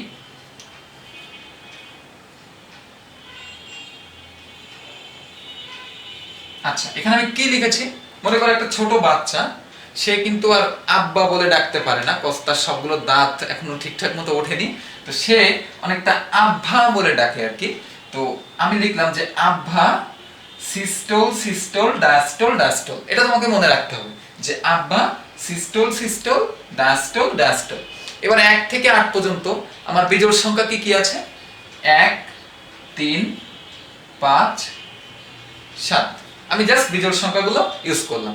এবার প্রত্যেকের আগে যদি একটা করে পয়েন্ট বসিয়ে দাও, ব্যাস আমার টোটালটা সংখ্যা জানা শেষ। খেয়াল করে দেখো, এ মানে হচ্ছে অ্যাট্রিয়াম, এস মানে হচ্ছে সিস্টল। কাজেই অ্যাট্রিয়ামের সিস্টল সময়কাল 0.1 সেকেন্ড। ভি মানে ভেন্ট্রিকল, এস মানে সিস্টল, তাহলে ভেন্ট্রিকলের সিস্টল 0.3 সেকেন্ড। ভি মানে ভেন্ট্রিকল, ডি মানে ডায়াস্টল, তাহলে ভেন্ট্রিকলের ডায়াস্টল 0.5 সেকেন্ড। এ মানে অ্যাট্রিয়াম, ডি মানে ডায়াস্টল, তাহলে 0.7 সেকেন্ড। তাহলে আমরা কিন্তু খুব সহজেই এই চারটার সময়কাল খুব সহজে জাস্ট কয়েক সেকেন্ডের মধ্যে বের করতে পারি। এইটা দিয়ে বিগত বছরের সকল মেডিকেল, ডেন্টাল এবং অন্যান্য যে একাডেমিক পরীক্ষাগুলো হয়, এখান থেকে একটা এমসিকিউ সেখানে থাকে বা থাকার একটা সমূহ সম্ভাবনা থাকে। দ্যাটস ওয়াই আমরা এই চারটা নাম্বার অর্থাৎ এই সময়কালটা খুব গুরুত্ব সহকারে পরীক্ষার সময় পড়ে যাব। এখন আমরা দেখব যে কার্ডিয়াক চক্রের আসলে টোটাল টাইমিংটা কত। আসলে আমরা যদি এখান থেকে একটু বের করার চেষ্টা করি, আমরা জানি যে একবার সিস্টোল এবং একবার ডায়াস্টোল, অর্থাৎ একবার সংকোচন এবং একবার প্রসারণের যে সময়কাল, সেই সময়কালকেই বলা হচ্ছে কার্ডিয়াক চক্রের সময়কাল। তাহলে এখানে যদি একটু খেয়াল করি, এখানে আমাদের অ্যাট্রিয়াম হচ্ছে এখানে একটা আছে এবং এখানে একটা আছে। তাহলে খেয়াল করি আমরা, এটা হচ্ছে অ্যাট্রিয়ামের সিস্টোল যেটার সময়কাল হচ্ছে 0.1 সেকেন্ড এবং এটা হচ্ছে অ্যাট্রিয়ামের ডায়াস্টোল যেটার সময়কাল হচ্ছে 0.7 সেকেন্ড। তাহলে এই দুটাকে যদি আমরা যোগ করি তাহলে আমাদের ক্যালকুলেশনটা দাঁড়ায় 0.8 সেকেন্ড। সুতরাং একটা কার্ডিয়াক সাইকেলের মোট সময়কাল হচ্ছে 0.8 সেকেন্ড। তুমি যদি চাও এটাকে এই ভেন্ট্রিকলের সময়কাল দিয়েও বের করতে পারো। সেটা কিভাবে দেখো, এটা ভেন্ট্রিকলের সিস্টোল 0.3 সেকেন্ড, এটা ভেন্ট্রিকলের ডায়াস্টোল 0.5 সেকেন্ড। তুমি যদি এই দুটোকেও একসাথে যোগ করতে পারো তাহলেও দেখো যোগফলটা 0.8 সেকেন্ড হয়। এখন কথা হচ্ছে যে আসলে এই কার্ডিয়াক চক্রের সময়কালটা আমরা প্র্যাকটিক্যালি কিভাবে নির্ণয় করব। আসলে কার্ডিয়াক চক্রের সময়কাল বলতে বোঝায় 1 মিনিটে টোটাল আমাদের হার্ট কতটা বিট করে তার পরিমাণটাই হচ্ছে কার্ডিয়াক চক্রের মোট সময়কাল। ঠিক আছে, তাহলে এবার এখানে আমরা কিভাবে হিসাবটা করি? হিসাবটা করি এইভাবে যে আমরা জানি 1 মিনিট সমান হচ্ছে 60 সেকেন্ড, আর প্রতি মিনিটে মানে এটা আদর্শ মান হিসেবে ধরা হয় যে প্রতি মিনিটে আমাদের হার্ট প্রায় 75 বার বিট করে। তাহলে এটাকে যদি আমরা ভাগ করি, তোমরা ক্যালকুলেটরে ইউজ করতে পারো, দেখতে পাবে যে ভাগফলটা দাঁড়ায় 0.8। সুতরাং আমরা বলতে পারি যে প্রতি মিনিটে হার্ট যতটা বিট করে সেই পরিমাণটাই যদি আমরা তাকে সময় দিয়ে অর্থাৎ সময়কে যদি আমরা ওইটা দিয়ে ভাগ করি তাহলে আমরা যেটা পাবো সেটাই হচ্ছে আমাদের কার্ডিয়াক চক্রের মোট সময়কাল, যেটা হচ্ছে 0.8 সেকেন্ড। তুমি এই তিনটার যে কোনো একটা দিয়ে প্রুভ করে দেখতে পারবে। তো আমরা এখানে হৃৎপিণ্ডের 4টা প্রকোষ্ঠ দেখতে পাচ্ছি, ডান অলিন্দ, ডান নিলয়, বাম অলিন্দ এবং বাম নিলয়। এর মধ্যে বাম অলিন্দ এবং বাম নিলয়ের মাঝখানে আছে বাইকাস্পিড কপাটিকা এবং ডান অলিন্দ এবং ডান নিলয়ের মাঝখানে আছে ট্রাইকাস্পিড কপাটিকা। তো আমাদের কার্ডিয়াক চক্রের যে প্রথম পর্যায় অর্থাৎ আমাদের অ্যাট্রিয়ামের ডায়াস্টোল, এই ঘটনার সময় আমাদের superior vena CAVA, inferior vena CAVA এবং পালমোনারি ভেইন দিয়ে রক্তটা দুইটা অ্যাট্রিয়ামে এসে প্রবেশ করে। ঠিক তখনই আমাদের এসএ নোড থেকে একটি সিগন্যাল চাই এবং এই সিগন্যালটির মাধ্যমে তখন অ্যাট্রিয়ামের সিস্টোল ঘটে, অর্থাৎ অ্যাট্রিয়াম থেকে রক্তটা ভেন্ট্রিকলে প্রবেশ করে। ঠিক তখনই আমাদের সেই এসএ নোডের সিগন্যালটা চলে আসে এভি নোড, এভি নোড থেকে আসে bundle of his, bundle of his থেকে ওই সিগন্যালটা চলে আসে পার্কিনজে ফাইবারে। তখন পার্কিনজে ফাইবারের মাধ্যমে পুরা হৃৎপেশিতে এটি ছড়িয়ে যায় এবং তখন আস্তে আস্তে নিলয়গুলা অর্থাৎ ভেন্ট্রিকলগুলা সিস্টোল করে অর্থাৎ সংকুচিত হয়। আর নিলয়ের সংকোচনের মাধ্যমে আমাদের যে দুইটা সেমিলুনার ভালভ রয়েছে অর্থাৎ পালমোনারি ভালভ এবং অ্যাওর্টিক ভালভ, এই দুইটা ভালভ তখন খুলে যায়। আর এই দুইটা ভালভ যখনই খুলে যাচ্ছে ঠিক তখনই আমাদের ট্রাইকাস্পিড ভালভ এবং বাইকাস্পিড ভালভ সজোরে বন্ধ হয়। এই সময় একটা শব্দের সৃষ্টি হয় যাকে আমরা বলি লাভ। আর এর ঠিক পরবর্তীতেই নিলয়গুলো আবার প্রসারিত হয় অর্থাৎ ডায়াস্টোল ঘটে। তখন ঠিক তার বিপরীত ঘটনা ঘটে অর্থাৎ সেমিলুনার ভালভ দুটি তখন আস্তে আস্তে বন্ধ হয়ে যায় এবং বাইকাস্পিড এবং ট্রাইকাস্পিড ভালভ দুটা খুলে যায়। এই সেমিলুনার ভালভের বন্ধ হওয়ার কারণে তখন আরো একটি শব্দ সৃষ্টি হয়, যাকে বলা হয় ডাব। আমরা যদি একটু সুন্দর করে দেখার চেষ্টা করি, আসলে কার্ডিয়াক চক্রটা এইভাবেই সম্পন্ন হয়।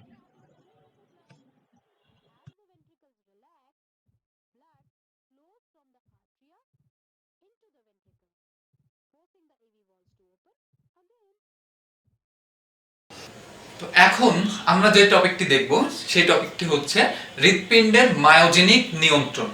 আমি যদি একটু লেখার চেষ্টা করি যে মায়োজেনিক নিয়ন্ত্রণ, মায়োজেনিক নিয়ন্ত্রণ। আসলে মায়োজেনিক নিয়ন্ত্রণটা কি জিনিস? মনে করো যে তোমার হৃৎপিণ্ড এটা কিন্তু কখনো থেমে থাকে না, অর্থাৎ মৃত্যুর আগ মুহূর্ত পর্যন্ত হৃৎপিণ্ড কিন্তু তার মতো বিট করতেই থাকে। তুমি ধরো ঘুমিয়ে আছো বা তুমি অবচেতন অবস্থায় আছো, কিন্তু সে সময় কিন্তু হৃৎপিণ্ড তার সংকোচন প্রসারণ বা বিট করাটা কিন্তু সে থামায় না। সে তার মতো করে বাইরের কোনো উদ্দীপনা ছাড়াই নিজস্বভাবে কিন্তু সে বিট করেই যাচ্ছে। তাহলে এই যে বাইরের কোনো সংস্পর্শ ছাড়া হৃৎপিণ্ড নিজস্বভাবেই তার সংকোচন প্রসারণ ক্ষমতাটা সে বজায় রাখছে, এই যে নিয়ন্ত্রণ, এই নিয়ন্ত্রণটার নামই হচ্ছে মায়োজেনিক নিয়ন্ত্রণ।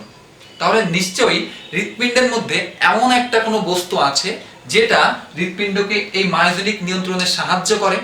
তো মনে রাখবে যে যে সমস্ত টিস্যুর মাধ্যমে এই মায়োজেনিক নিয়ন্ত্রণ সম্পন্ন হয় সেই সমস্ত টিস্যুকে বলা হয় জাংশনাল টিস্যু। আমি যদি একটু লিখি জাংশনাল টিস্যু। যদি বাংলাতে বলা হয় এই জাংশনাল টিস্যুকে বাংলাতে বলা হয় সংযোগকারী কলা। মূলত এই জাংশনাল টিস্যুগুলোর মাধ্যমেই আমাদের হৃৎপিণ্ড তার মায়োজেনিক নিয়ন্ত্রণটা সম্পন্ন করে। এখন কথা হচ্ছে যে জাংশনাল টিস্যু কিভাবে মায়োজেনিক নিয়ন্ত্রণে সাহায্য করে সেটা আমরা এখন দেখব। এটা জানতে গেলে আগে দেখতে হবে যে জাংশনাল টিস্যু কি কি আছে। তো মনে রাখবে জাংশনাল টিস্যুর সংখ্যা হচ্ছে 4টা। তাহলে কি কি আছে? 1 নম্বরে হচ্ছে SA নোড, 2 নম্বরে হচ্ছে AV নোড, 3 নম্বরে হচ্ছে বান্ডল অফ হিচ এবং 4 নম্বরে হচ্ছে পারকিনজে ফাইবার বা পারকিনজে তন্তু। আচ্ছা, তাহলে এই 4টাকে বলা হচ্ছে জাংশনাল টিস্যু। এখন কথা হচ্ছে যে এই 4টা জাংশনাল টিস্যু আসলে কোথায় অবস্থান করে। তো সেটা আমরা যদি দেখি যে আমাদের প্রত্যেকের হৃৎপিণ্ডের এই সহজ ছবিটার কথা নিশ্চয়ই মনে আছে, আর এর চারপাশে আছে হচ্ছে হৃৎপ্রাচীর, যেটা হচ্ছে হৃৎপেশি দ্বারা তৈরি হয়। তাহলে এসএ নোড, এই এসএ নোডের ফুল মিনিং হচ্ছে সায়ানো অ্যাট্রিয়াল নোড। এসএ নোডের ফুল মিনিং হচ্ছে সায়ানো অ্যাট্রিয়াল নোড। তাহলে সায়ানো অ্যাট্রিয়াল নোড কোথায় থাকবে? এটা থাকবে, আমরা জানি যে হৃৎপিণ্ডের ডান অলিন্দে কিন্তু ঊর্ধ্ব মহাশিরা এসে যুক্ত হয়েছিল। তাহলে এই ঊর্ধ্ব মহাশিরা এবং ডান অলিন্দের সংযোগ স্থলে যে জাংশনাল টিস্যুটা থাকবে তার নামই হচ্ছে সায়ানো অ্যাট্রিয়াল নোড। তারপরে আসো এভি নোড। এভি নোডের ফুল মিনিং কি? Atrioventricular node. তাহলে এটা কোথায় থাকবে? এটা থাকবে হচ্ছে হৃৎপিণ্ডের ডান অলিন্দ এবং ডান নিলয়ের মাঝামাঝি একটা স্থানে অবস্থান করবে। তারপরে আসো bundle of His. Bundle of হিচটা কোথায় অবস্থান করবে? আমরা জানি হৃৎপিণ্ডের যে 2টা নিলয় আছে তারা কিন্তু একটা ব্যবধায়ক পর্দা দ্বারা আলাদা করা আছে। তাহলে এই বান্ডল অফ হিচটা থাকবে এই আন্তঃনিলয় পর্দা, অর্থাৎ 2টা নিলয়ের মাঝখানের যে পর্দা সেখানে অবস্থান করবে। আর পারকিনজে ফাইবারটা থাকবে হচ্ছে নিলয়ের প্রাচীর বরাবর, নিলয়ের প্রাচীর বরাবর এভাবে তন্তুর মতো করে বিস্তারিত অবস্থায় থাকবে। তাহলে এই যে 4টা অবস্থান আমরা দেখলাম, এখানেই মূলত আমাদের জাংশনাল টিস্যুগুলা অবস্থান করছে। এখন কথা হচ্ছে যে এদের কাজটা আসলে কি? এদের কাজটা হচ্ছে এরা হৃৎপিণ্ডকে বিট করতে বা সংকোচন প্রসারণ করতে সাহায্য করে। তাহলে কিভাবে সাহায্য করে? আমরা জানি যে কোনো একটা বস্তুকে যদি আমরা বিট করাতে যাই বা সংকোচন প্রসারণ করাতে যাই তাহলে নিশ্চয়ই তাকে একটা ইলেকট্রিক ইম্পালস বা একটা তড়িৎ সংকেতের প্রয়োজন হয়। তাহলে হৃৎপিণ্ডে এই তড়িৎ সংকেতটা প্রথম উৎপন্ন হয় হচ্ছে এসএ নোডে। এসএ নোড থেকে এই সংকেতটা যায় এভি নোডে। এভি নোড থেকে এই সংকেতটা আসে বান্ডল অফ হিচে এবং বান্ডল অফ হিচ থেকে সর্বশেষ আসে পারকিনজে ফাইবার বা পারকিনজে তন্তুতে। তারপর এই পার্কিনজি তন্তু টোটাল হৃৎপিণ্ডে এই সংকেতটা ছড়িয়ে দেয় এবং তখনই হৃৎপিণ্ড একটা বিট করতে পারে। তাহলে খেয়াল করে দেখো, এখানে প্রাকৃতিকভাবে একদম শুরু থেকেই গতিটা তৈরি করে দিচ্ছিল কে? এসএ নোড বা সায়ানোয়াট্রিয়াল নোড। সেই জন্য সায়ানোয়াট্রিয়াল নোডের আরো একটা সুন্দর নাম আছে, সেটা হচ্ছে, আমরা যদি দেখি এখানে সায়ানোয়াট্রিয়াল নোডটা কিন্তু প্রাকৃতিকভাবেই আমাদের গতিটা তৈরি করে দিচ্ছে। তাহলে গতি যে তৈরি করে তাকে আমরা বলতে পারি পেস মেকার। অবশ্যই বলতে পারি। কেন বলতে পারি? কারণ পেস কথাটার অর্থ হচ্ছে গতি এবং মেকার মানে হচ্ছে যে তৈরি করে। তাহলে প্রাকৃতিকভাবে যে গতি তৈরি করে তাকে বলা হয় প্রাকৃতিক পেস মেকার। তাহলে এই যে এসএ নোড, এর মাধ্যমে যেহেতু প্রাকৃতিকভাবে গতিটা তৈরি হচ্ছিল, ইলেকট্রিক ইম্পালসটা তৈরি হয়েছিল, দ্যাটস ওয়াই এসএ নোডের আরেক নাম হচ্ছে প্রাকৃতিক পেস মেকার। এখন কথা হচ্ছে যে অনেকের ক্ষেত্রে দেখা যায় যে এই প্রাকৃতিক পেসমেকার অর্থাৎ এসএ নোডটা কোনো কারণে অকেজ হয়ে যেতে পারে। তাহলে তখন কোনটা কাজ করবে? তখন এভি নোডটাই সিগন্যাল দেওয়ার জন্য প্রাইমারি ভূমিকাটা পালন করবে। তাহলে এখানে এভি নোডটাকে আমরা কি বলতে পারি? সংরক্ষিত বা রিজার্ভ পেসমেকার। কারণ যখন এসএ নোডটা নষ্ট হয়ে যাবে তখন সে ওই এসএ নোডের মতো ভূমিকা পালন করতে পারবে। দ্যাটস ওয়াই এভি নোডকে আমরা বলতে পারি সংরক্ষিত বা রিজার্ভ পেসমেকার। এখন কথা হচ্ছে যে কারোর বডিতে যদি এসএ নোড না থাকে, আবার যদি এভি নোডও না থাকে, তাহলে আমরা কি করব? তাহলে কিন্তু তার বডিতে আর টোটালি কোনো পেসমেকার আসলে থাকে না। তাহলে তখন কি করতে হয়? তখন কৃত্রিমভাবে আমরা কৃত্রিম পেসমেকার ইউজ করব। কথা হচ্ছে যে এই যে পেসমেকার গুলো থাকতেছে না, তাহলে আমাদের হৃৎপিণ্ডে আসলে কি সমস্যার সৃষ্টি হয়? চিন্তা করো যে এই যে আমার এসএ নোড বা এভি নোড আমরা যেটাই বলি, এই পেসমেকার গুলো কিন্তু হৃৎপিণ্ডে গতি তৈরি করতেছিল। তাহলে যে গতি তৈরি করে তাকেই তো আমরা পেসমেকার বলি, রাইট? এখন চিন্তা করো যদি পেসমেকার গুলো অকেজো হয়ে যায়, তাহলে হৃৎপিণ্ডে তো আর কোনো গতি তৈরি হবে না। সুতরাং কোনো সংকোচন প্রসারণ, এই যে একটা ছন্দময় প্রক্রিয়া, এটাও কিন্তু আর সম্পন্ন হবে না।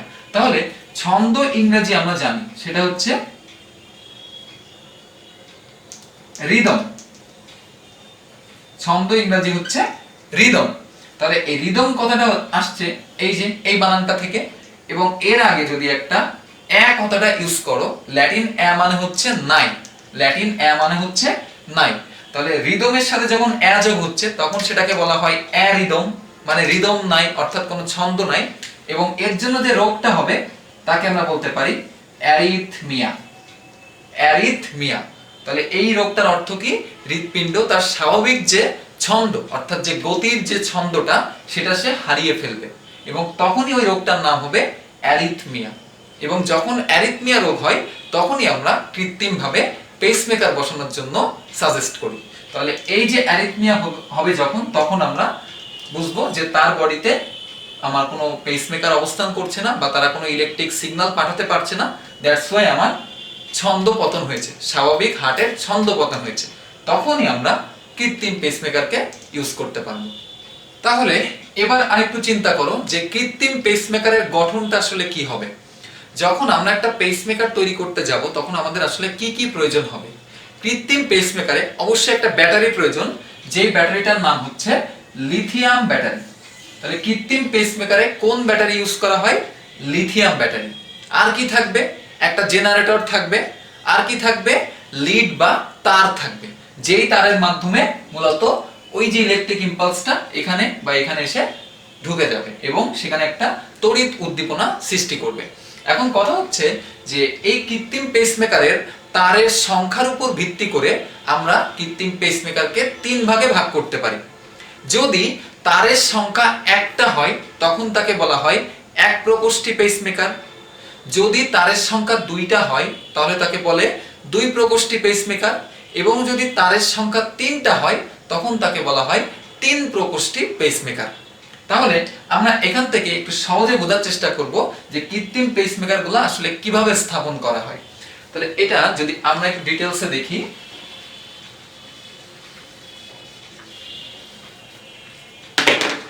খেয়াল করো যে কৃত্রিম পেসমেকার 3 প্রকার। একটা হচ্ছে এক প্রকোষ্ঠী,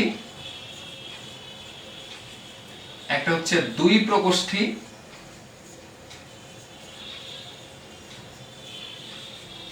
এবং সর্বশেষ যে সে হচ্ছে ত্রিপ্রকোষ্ঠী বা 3 প্রকোষ্ঠী। তাহলে বুঝতেই পারছো যে যেটা এক প্রকোষ্ঠী সেখানে তার বা লিডের সংখ্যা থাকবে একটা, যেখানে দুই প্রকোষ্ঠী সেখানে লিড বা তারের সংখ্যা থাকবে দুইটা, এবং যেটা তিন প্রকোষ্ঠী সেখানে লিড বা তারের সংখ্যা থাকবে তিনটা, রাইট? এখন যেখানে এক প্রকোষ্ঠী সেখানে একটি মাত্র লিড বা তার আছে, তাহলে সেটা কোথায় বসবে? একটু জাস্ট থিঙ্ক করো যে এই যে আমার জাংশনাল টিস্যুগুলো ছিল, খেয়াল করে দেখো এখানে এই যে প্রকোষ্ঠটা অর্থাৎ বাম অলিন্দ, এটার সাথে কিন্তু আসলে এই জাংশনাল টিস্যুগুলোর কোনো রিলেশন নাই। একটু যদি খেয়াল করে দেখো সবগুলা কিন্তু এই সাইডের দিকে আছে, তাহলে এখানে আমি শুরুতে কিন্তু একটা ক্রস বসিয়ে নিতে পারি যে এখানে আমার কোনো তার যুক্ত হবে না। তাহলে এবার মনে রাখবে যদি একটা মাত্র তার থাকে তাহলে সেটা অবশ্যই ডান অলিন্দ অথবা ডান নীলয়, দুইটা যে কোনো একটা জায়গায় বসতে পারে। তাহলে এক প্রকোষ্ঠী পেসমেকারে লিড বা তারটা কোথায় বসবে? হয় ডান অলিন্দ, না হয় ডান নীলয়ে বসবে। যদি দুই প্রকোষ্ঠী হয় তাহলে একটা যাবে ডান অলিন্দে এবং আরেকটা আসবে ডান নীলয়ে। যদি তিন প্রকোষ্ঠী হয় তাহলে একটা যাবে ডান অলিন্দে, একটা যাবে ডান নীলয়ে, আর আরেকটা যাবে বাম নীলয়ে। এই হচ্ছে মোট তিনটা প্রকোষ্ঠী পেসমেকারের তারের হিসাব। এখন কথা হচ্ছে কোনটা কাদের ক্ষেত্রে ইউজ হয়। একটু চিন্তা করে দেখো, যাদের একটা পেসমেকার নষ্ট হয়ে গেছে, ধরো সাপোজ কারোর এসএ নোড নষ্ট হয়ে গেছে, তাহলে সে একটা তারের যেটা সেটা ইউজ করবে। যদি কারোর এসএ নোড এবি নোড দুইটা নষ্ট হয়ে যায় তাহলে সে দ্বিপ্রকোষ্ঠী অর্থাৎ দুইটা তারের যে পেসমেকার সেটা ইউজ করবে। যদি কারোর তিনটাই নষ্ট হয়ে যায় তখন সে কি করবে? তিন প্রকোষ্ঠীটা ইউজ করবে অর্থাৎ তিনটা তার ইউজ করবে। তাহলে এইগুলার কাজ কি? এগুলোর কাজ হচ্ছে এরা কৃত্রিম ভাবে ওই যে লিথিয়াম ব্যাটারি এবং জেনারেটরের মাধ্যমে তারা একটা ইম্পালস সৃষ্টি করবে এবং সেটা এই হৃৎপিণ্ডের চারিদিকে ছড়িয়ে যে একটা বিট বা একটা সংকোচন প্রসারণের সৃষ্টি করবে, এবং এটাই হচ্ছে কৃত্রিম পেসমেকারের গঠন। তবে একটা কোশ্চেন অবশ্যই পরীক্ষায় আসে, সেটা হচ্ছে এই যে কৃত্রিম পেসমেকার সেখানে যে লিথিয়াম ব্যাটারিটা ইউজ করা হয়, এই লিথিয়াম ব্যাটারির মেয়াদ কালটা হচ্ছে 5 থেকে 10 বছর। এটা খুবই ইম্পর্টেন্ট একটা তথ্য যে হার্টের পেসমেকারে যে লিথিয়াম ব্যাটারি ইউজ হয় তার মেয়াদকাল হচ্ছে 5 থেকে 10 বছর। ক্লিয়ার? তো এটাই হচ্ছে কৃত্রিম পেসমেকার সম্পর্কিত আলোচনা। রক্ত যখন রাইট অ্যাট্রিয়াম এবং লেফট অ্যাট্রিয়ামে প্রবেশ করে, ঠিক তখন আমাদের সায়ানোয়াট্রিয়াল নোড একটি সিগন্যাল প্রেরণ করে। সায়ানোয়াট্রিয়াল নোড থেকে সিগন্যালটি পৌঁছায় অ্যাট্রিওভেন্ট্রিকুলার নোডে। অ্যাট্রিওভেন্ট্রিকুলার নোড থেকে এই সিগন্যালটি চলে যায় সোজা বান্ডল অফ হিজে, এবং বান্ডল অফ হিজ থেকে এটা চলে যায় পার্কিনজে ফাইবারে, যার ফলে অ্যাট্রিয়াম থেকে রক্তটা ভেন্ট্রিকলে আসে এবং ভেন্ট্রিকলের সিস্টোলের মাধ্যমে রক্তটা আবার ভেন্ট্রিকল থেকে আমাদের পালমোনারি আর্টারি এবং আমাদের অ্যাওর্টা থেকে সারা বডিতে পৌঁছে যায়।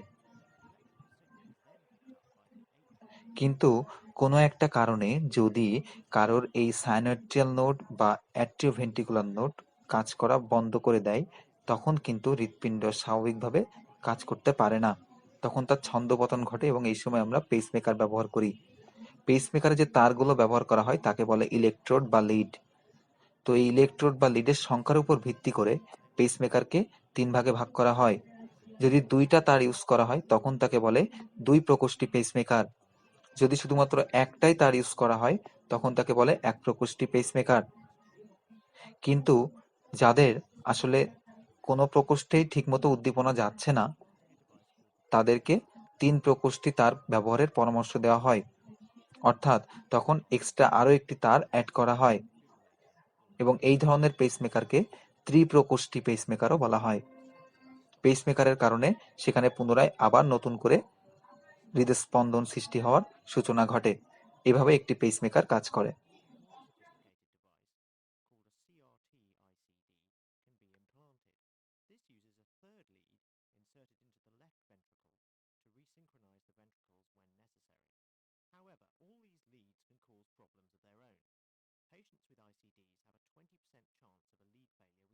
তো এখন আমরা যেটা দেখব সেটা হচ্ছে রক্তচাপ বা ব্লাড প্রেশার।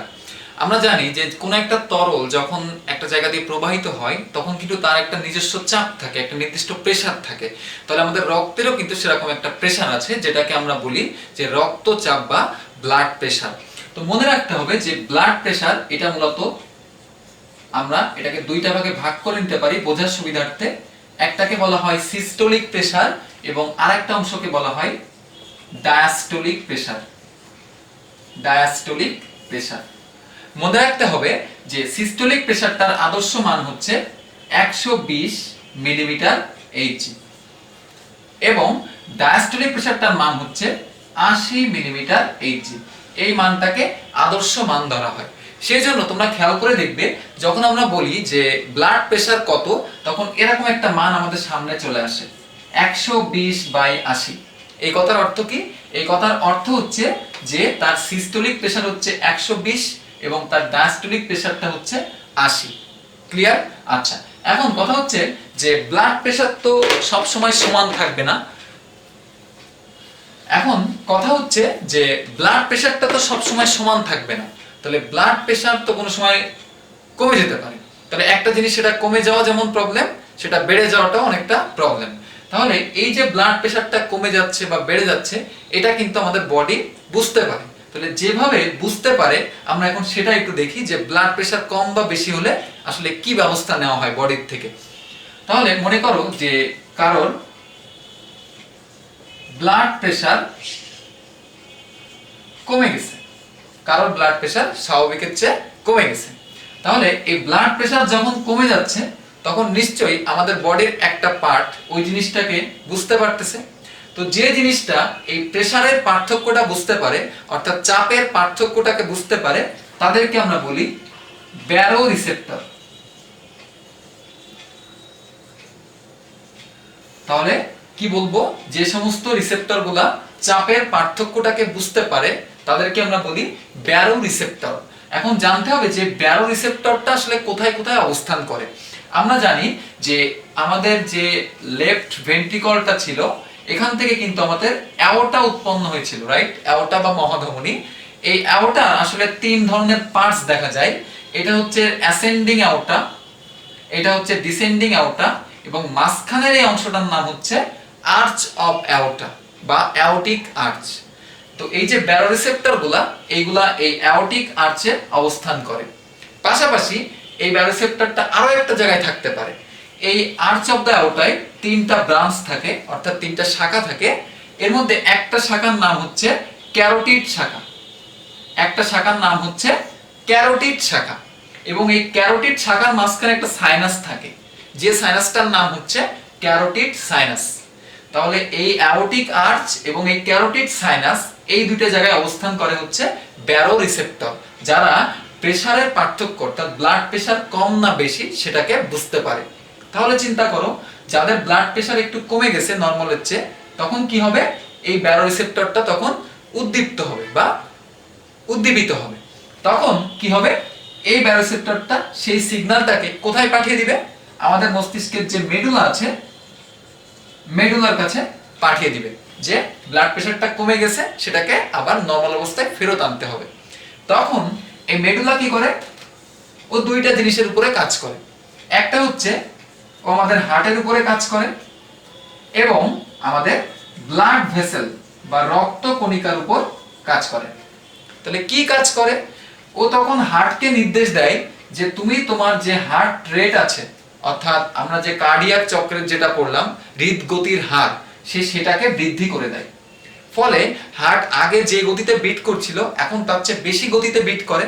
দ্যাটস ওয়াই আমার এখান থেকে ব্লাড প্রেসারটা বেশি হওয়ার একটা সম্ভাবনা তৈরি হচ্ছে। আবার ও কি করে? ব্লাড ভেসেল বা যে রক্তনালীগুলো আছে, সেই রক্তনালীগুলোর যে প্রাচীর আছে সেইগুলোকে সে বেশি বেশি পুরু করে দেয় এবং রক্তনালীর প্রাচীর যত পুরু হবে, দেখো ভেতরের জায়গা কিন্তু তত আস্তে আস্তে কমতে থাকবে, রাইট? আর ভেতরের জায়গা যখন কমে যাবে, নিশ্চয়ই তখন রক্তের প্রেসারটা বেড়ে যাবে। দ্যাটস ওয়াই এইভাবে সে আবার কি করে?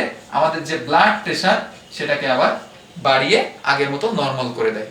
তাহলে এখানে ব্যারোরিসেপ্টরটা কি করলো? ব্যারোরিসেপ্টর এই যে প্রেসারটা কমে গিয়েছিল সেই উদ্দীপনাটা গ্রহণ করে মস্তিষ্কে পাঠায়। তখন মস্তিষ্ক আবার তার মেডুলার সাহায্যে ব্লাড প্রেসারটাকে বাড়িয়ে দুইটাকে নরমাল করে দেয়। এটাই হচ্ছে রক্তের রক্তচাপ নিয়ন্ত্রণ পদ্ধতি বা ব্যারোরিসেপ্টর মেকানিজম। তো এখন আমরা কয়েকটা হৃদরোগ সম্পর্কে একটু আলোচনা করব।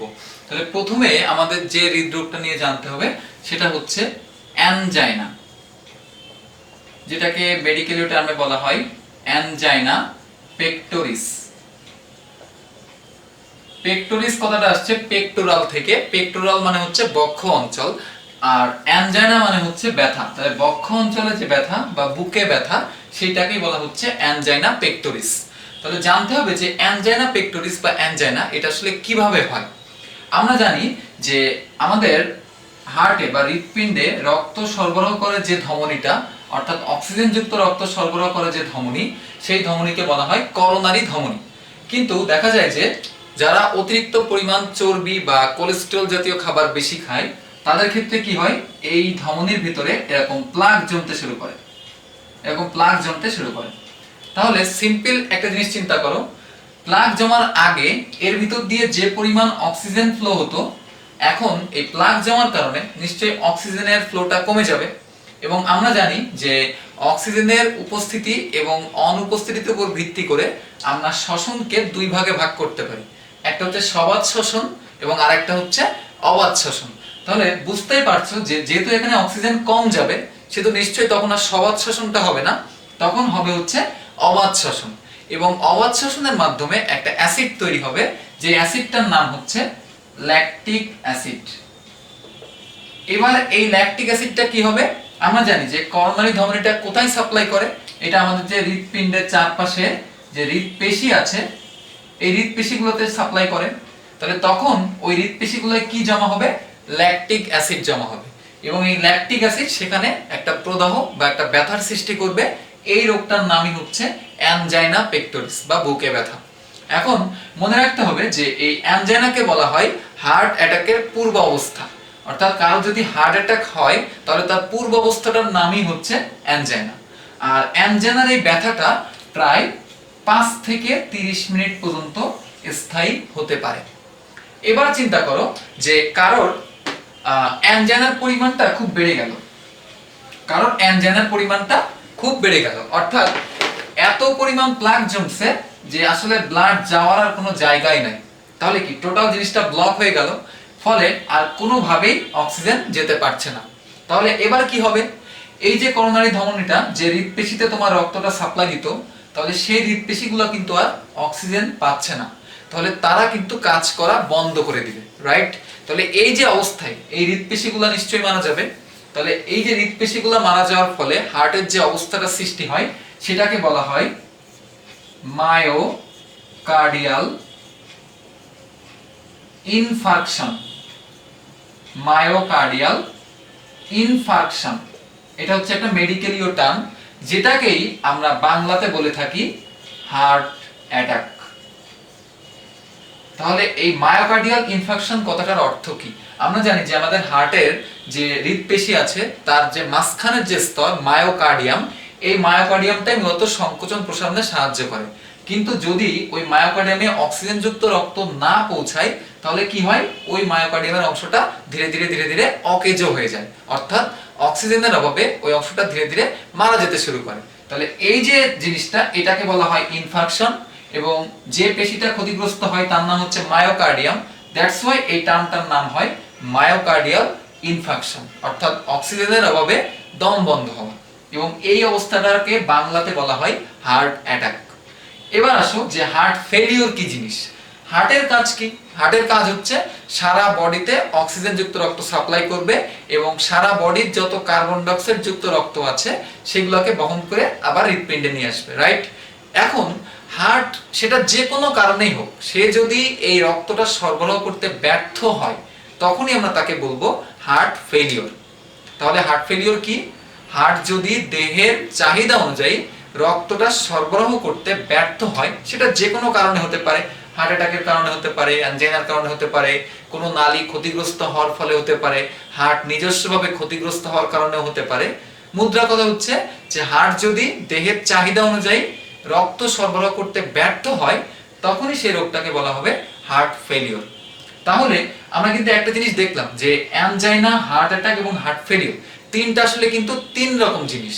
আমরা সচরাচর এই তিনটাকে একই ধরনের বলে বিবেচনা করে থাকি, কিন্তু জিনিস তিনটা কিন্তু আসলে আলাদা। যেমন অ্যানজাইনাতে আমি যেটা বললাম সেটা হচ্ছে কি, যে বুকে ব্যথা হয়, ল্যাকটিক অ্যাসিড জমে বুকে ব্যথা হয়, সেটাকে বলা হচ্ছে অ্যানজাইনা। আর হার্ট অ্যাটাকে কি হয়, হৃৎপেশিগুলো মারা যায়, ফলে কি হয়, মায়োকার্ডিয়াল ইনফাকশন, অর্থাৎ অক্সিজেনের অভাবে দম বন্ধ হওয়ার মতো অবস্থার সৃষ্টি হয়। আর হার্ট ফেলিওর কি, যে কোনো কারণে যদি হার্ট তার কাজে ফেল করে, অর্থাৎ দেহের চাহিদা অনুযায়ী রক্ত সরবরাহ করতে ব্যর্থ হয়, তখন তাকে বলা হয় হার্ট ফেলিওর। তাহলে অ্যানজাইনা, হার্ট অ্যাটাক এবং হার্ট ফেলিওর তিনটা কিন্তু তিন রকম জিনিস। ক্লিয়ার? ওকে। তো এই ছিল কয়েকটা হৃদরোগ সম্পর্কিত আলোচনা। এখন যেটা জানতে হবে যে এই যে হৃদরোগগুলো আছে এগুলো আসলে আমরা কিভাবে টেস্ট করি বা কিভাবে নির্ণয় করি, কয়েকটা পদ্ধতি আছে। তো আমরা এখন সেগুলো একটু জানার চেষ্টা করি।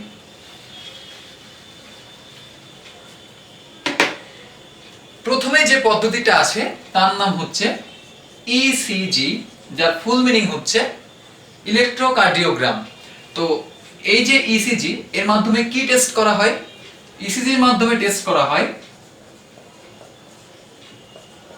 হৃদরোগের প্রাইমারি অবস্থা, অর্থাৎ প্রাইমারি ভাবে কোনো হৃদরোগ হওয়ার সম্ভাবনা আছে কিনা সেটা আমরা কি দিয়ে টেস্ট করি?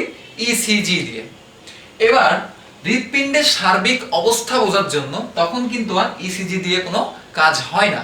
তাহলে আমরা যদি হৃৎপিণ্ডের অবস্থা নির্ণয় করতে চাই, হৃৎপিণ্ডের সার্বিক অবস্থা এখন কেমন আছে সেটা জানার জন্য আমাদের যে টেস্ট তার নাম হচ্ছে ইটিটি। তাহলে ইটিটি দিয়ে কি করা হয়? হৃৎপিণ্ডের সার্বিক অবস্থা পর্যবেক্ষণ করা যায়। এবার আসো, যদি কারোর হার্ট ফেলিওর হয়, সেই হার্ট ফেলিওর কিভাবে নিশ্চিত করা হয়? নিশ্চয় একটা টেস্ট আছে। এই টেস্টটাকে বলা হয় বিএনপি, যার ফুল মিনিং হচ্ছে brain natriuretic protein. Brain natriuretic protein. এই বিএনপি টেস্টের মাধ্যমে আমরা কি বুঝতে পারি যে হার্ট ফেলিওর আছে কিনা। আর সর্বশেষ একটা টেস্ট আছে যার নাম হচ্ছে করোনারি এনজিওগ্রাম। Coronary angiogram. এই করোনারি এনজিওগ্রাম দিয়ে কি টেস্ট করা হয়? আমাদের এই যে একটু আগে দেখালাম যে তোমার ওই যে করোনারি ধমনীর মধ্যে কোনো প্লাক আছে কিনা সেই অবস্থাটা বোঝা যায়, অর্থাৎ ধমনীর মধ্যে কোনো প্লাক জমা অবস্থায় আছে কিনা সেটা টেস্ট করার জন্য আমরা করোনারি এনজিওগ্রাম ব্যবহার করি। তাহলে এই যে পদ্ধতিগুলা, এই পদ্ধতি দিয়ে মানে এই পদ্ধতিগুলো দিয়েই মোটামুটি আমরা হৃৎপিণ্ডের সার্বিক অবস্থাগুলো পর্যবেক্ষণ করতে পারি। তাহলে এই যে চারটা পদ্ধতি, এই চারটা পদ্ধতি দিয়ে আমরা কি করি? আমাদের যে হৃদরোগগুলো আছে সেই হৃদরোগগুলা নির্ণয় করি বা টেস্ট করি। তো এখন আমরা হৃদরোগের প্রতিকার অর্থাৎ কয়েকটা চিকিৎসা পদ্ধতি নিয়ে একটু আলোচনা করব। তাহলে প্রথমেই আমরা যেটা নিয়ে আলোচনা করব সেটা হচ্ছে বাইপাস সার্জারি। Bypass surgery. আসলে বাইপাস কথাটার সাথে আমরা কিন্তু কম বেশি সবাই পরিচিত। বাইপাস মানে হচ্ছে, আমরা প্রত্যেকেই বাইপাস সড়কের নাম শুনেছি। আসলে এই বাইপাস সড়কগুলো কেন তৈরি করা হয়? যখন মেইন যে রোডগুলা, মেইন যে হাইওয়ে, সেখানে যখন যানবাহনের পরিমাণ বেশি হয়ে যায় তখন সেটার থেকে মুক্তি পাওয়ার জন্যই কিন্তু আমরা বাইপাস সড়ক ইউজ করি, রাইট? তাহলে আমি বলেছিলাম একটু আগে যে করোনারি ধমনীতে আমরা জানি যে চর্বি জাতীয় খাবার বেশি খাওয়ার ফলে এখানে একটা প্লাকের সৃষ্টি হয় বা প্লাক জমতে পারে। তাহলে যদি বেশি পরিমাণ প্লাক জমে যায় তখন আমরা কি করতে পারি? এই যে রাস্তাটা এটা কিন্তু আমরা একটু চেঞ্জ করে নিতে পারি, জাস্ট একটা বাইপাসের মতো তৈরি করে দিতে পারি।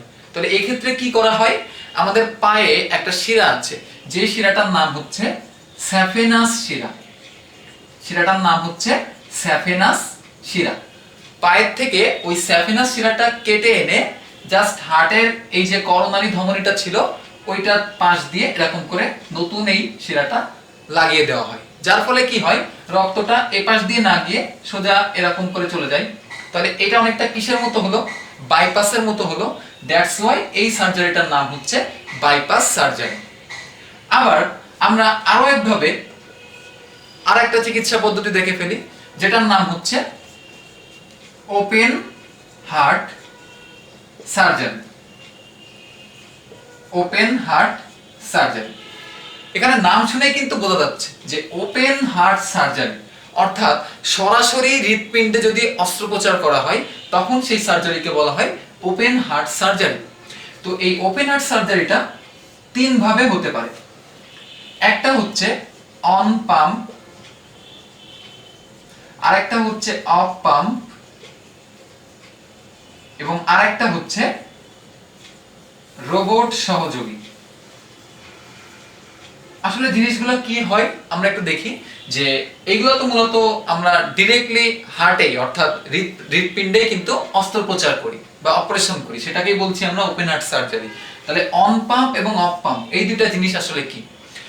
দেখা যায় যে অনেক সময় আমরা রোগীর এই এই ধরনের ওপেন হার্ট সার্জারি করার সময় যদি রোগীকে আমরা তার হার্টটা চলমান অবস্থায় আমরা যদি অপারেশন করি, তাহলে কিন্তু আমার বাইরে থেকে হৃৎপিণ্ডকে চালনা করার জন্য কোনো মেশিন বা কোনো পাম্প মেশিনের প্রয়োজন হচ্ছে না। তাহলে যেখানে আমার বাইরে থেকে কোনো পাম্প মেশিন লাগছে না, অর্থাৎ হৃৎপিণ্ড নিজেই বিট করতে পারতেছে, সেই অবস্থায় যদি কোনো সার্জারি করা হয় তখন তাকে বলা হয় অফ পাম্প সার্জারি। অর্থাৎ এখানে পাম্প মেশিনের কোনো প্রয়োজন হয় না, এখানে হৃৎপিণ্ড নিজেই বিট করছে। কিন্তু যদি হৃৎপিণ্ড বিট করতে না পারে, তখন বাইরে থেকে এক্সট্রা একটা পাম্প মেশিন ওখানে ইউজ করা হয় এবং তারপর সার্জারি করা হয়। এই ধরনের সার্জারিকে বলা হয় অন পাম্প সার্জারি। তাহলে অন পাম্পে কিন্তু হৃৎপিণ্ড সচল থাকে না, বাইরে থেকে পাম্প মেশিন দিতে হয়, দ্যাটস ওয়াই এটাকে বলা হয় অন পাম্প সার্জারি। আর অফ পাম্পে তোমার হৃৎপিণ্ড কাজ করছে, তাহলে আমার বাইরে থেকে কোনো পাম্প মেশিন দেওয়ার দরকার নেই, তাহলে সেটা হচ্ছে অফ পাম্প সার্জারি। আর রোবট সহযোগী মানে হচ্ছে টোটাল জিনিসটাই যদি আমরা একটা রোবোটিক হ্যান্ডের মাধ্যমে করি, তাহলে সেটাকে বলা হয় রোবট সহযোগী সার্জারি। তো এই তিনটা পদ্ধতির মধ্যে তোমরা বুঝতেই পারছো যে সবথেকে উন্নত এবং নির্ভুল পদ্ধতি হচ্ছে রোবট সহযোগী ওপেন হার্ট সার্জারি। ক্লিয়ার? আচ্ছা, আর সর্বশেষ একটা চিকিৎসা পদ্ধতি সম্পর্কে আমাদের একটু জানতে হবে, যেটার নাম হচ্ছে, আমি এটা একটু মুছে দিই,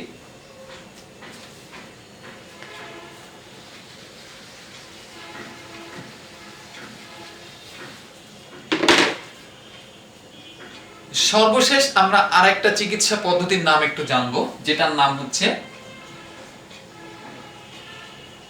এনজিওপ্লাস্টি।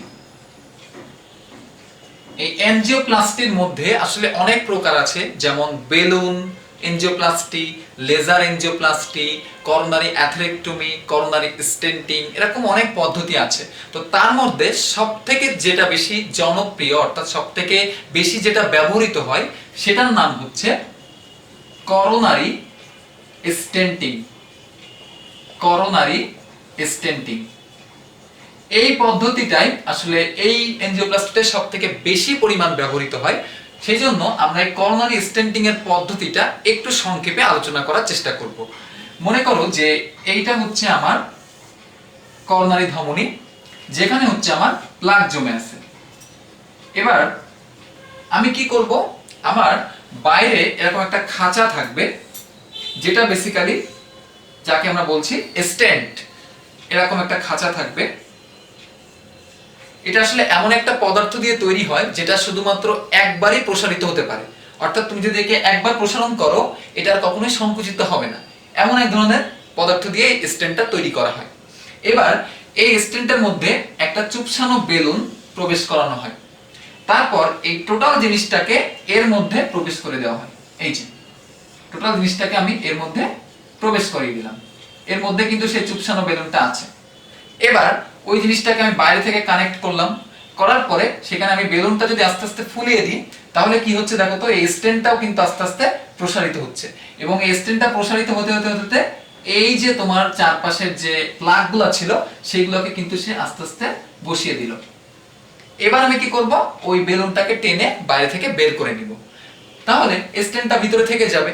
এবং যেহেতু স্টেনটা এমন একটা পদার্থ দিয়ে তৈরি যেটা একবারই প্রসারিত হতে পারবে, সুতরাং এটা কিন্তু চাইলেও আর ছোট হতে পারছে না।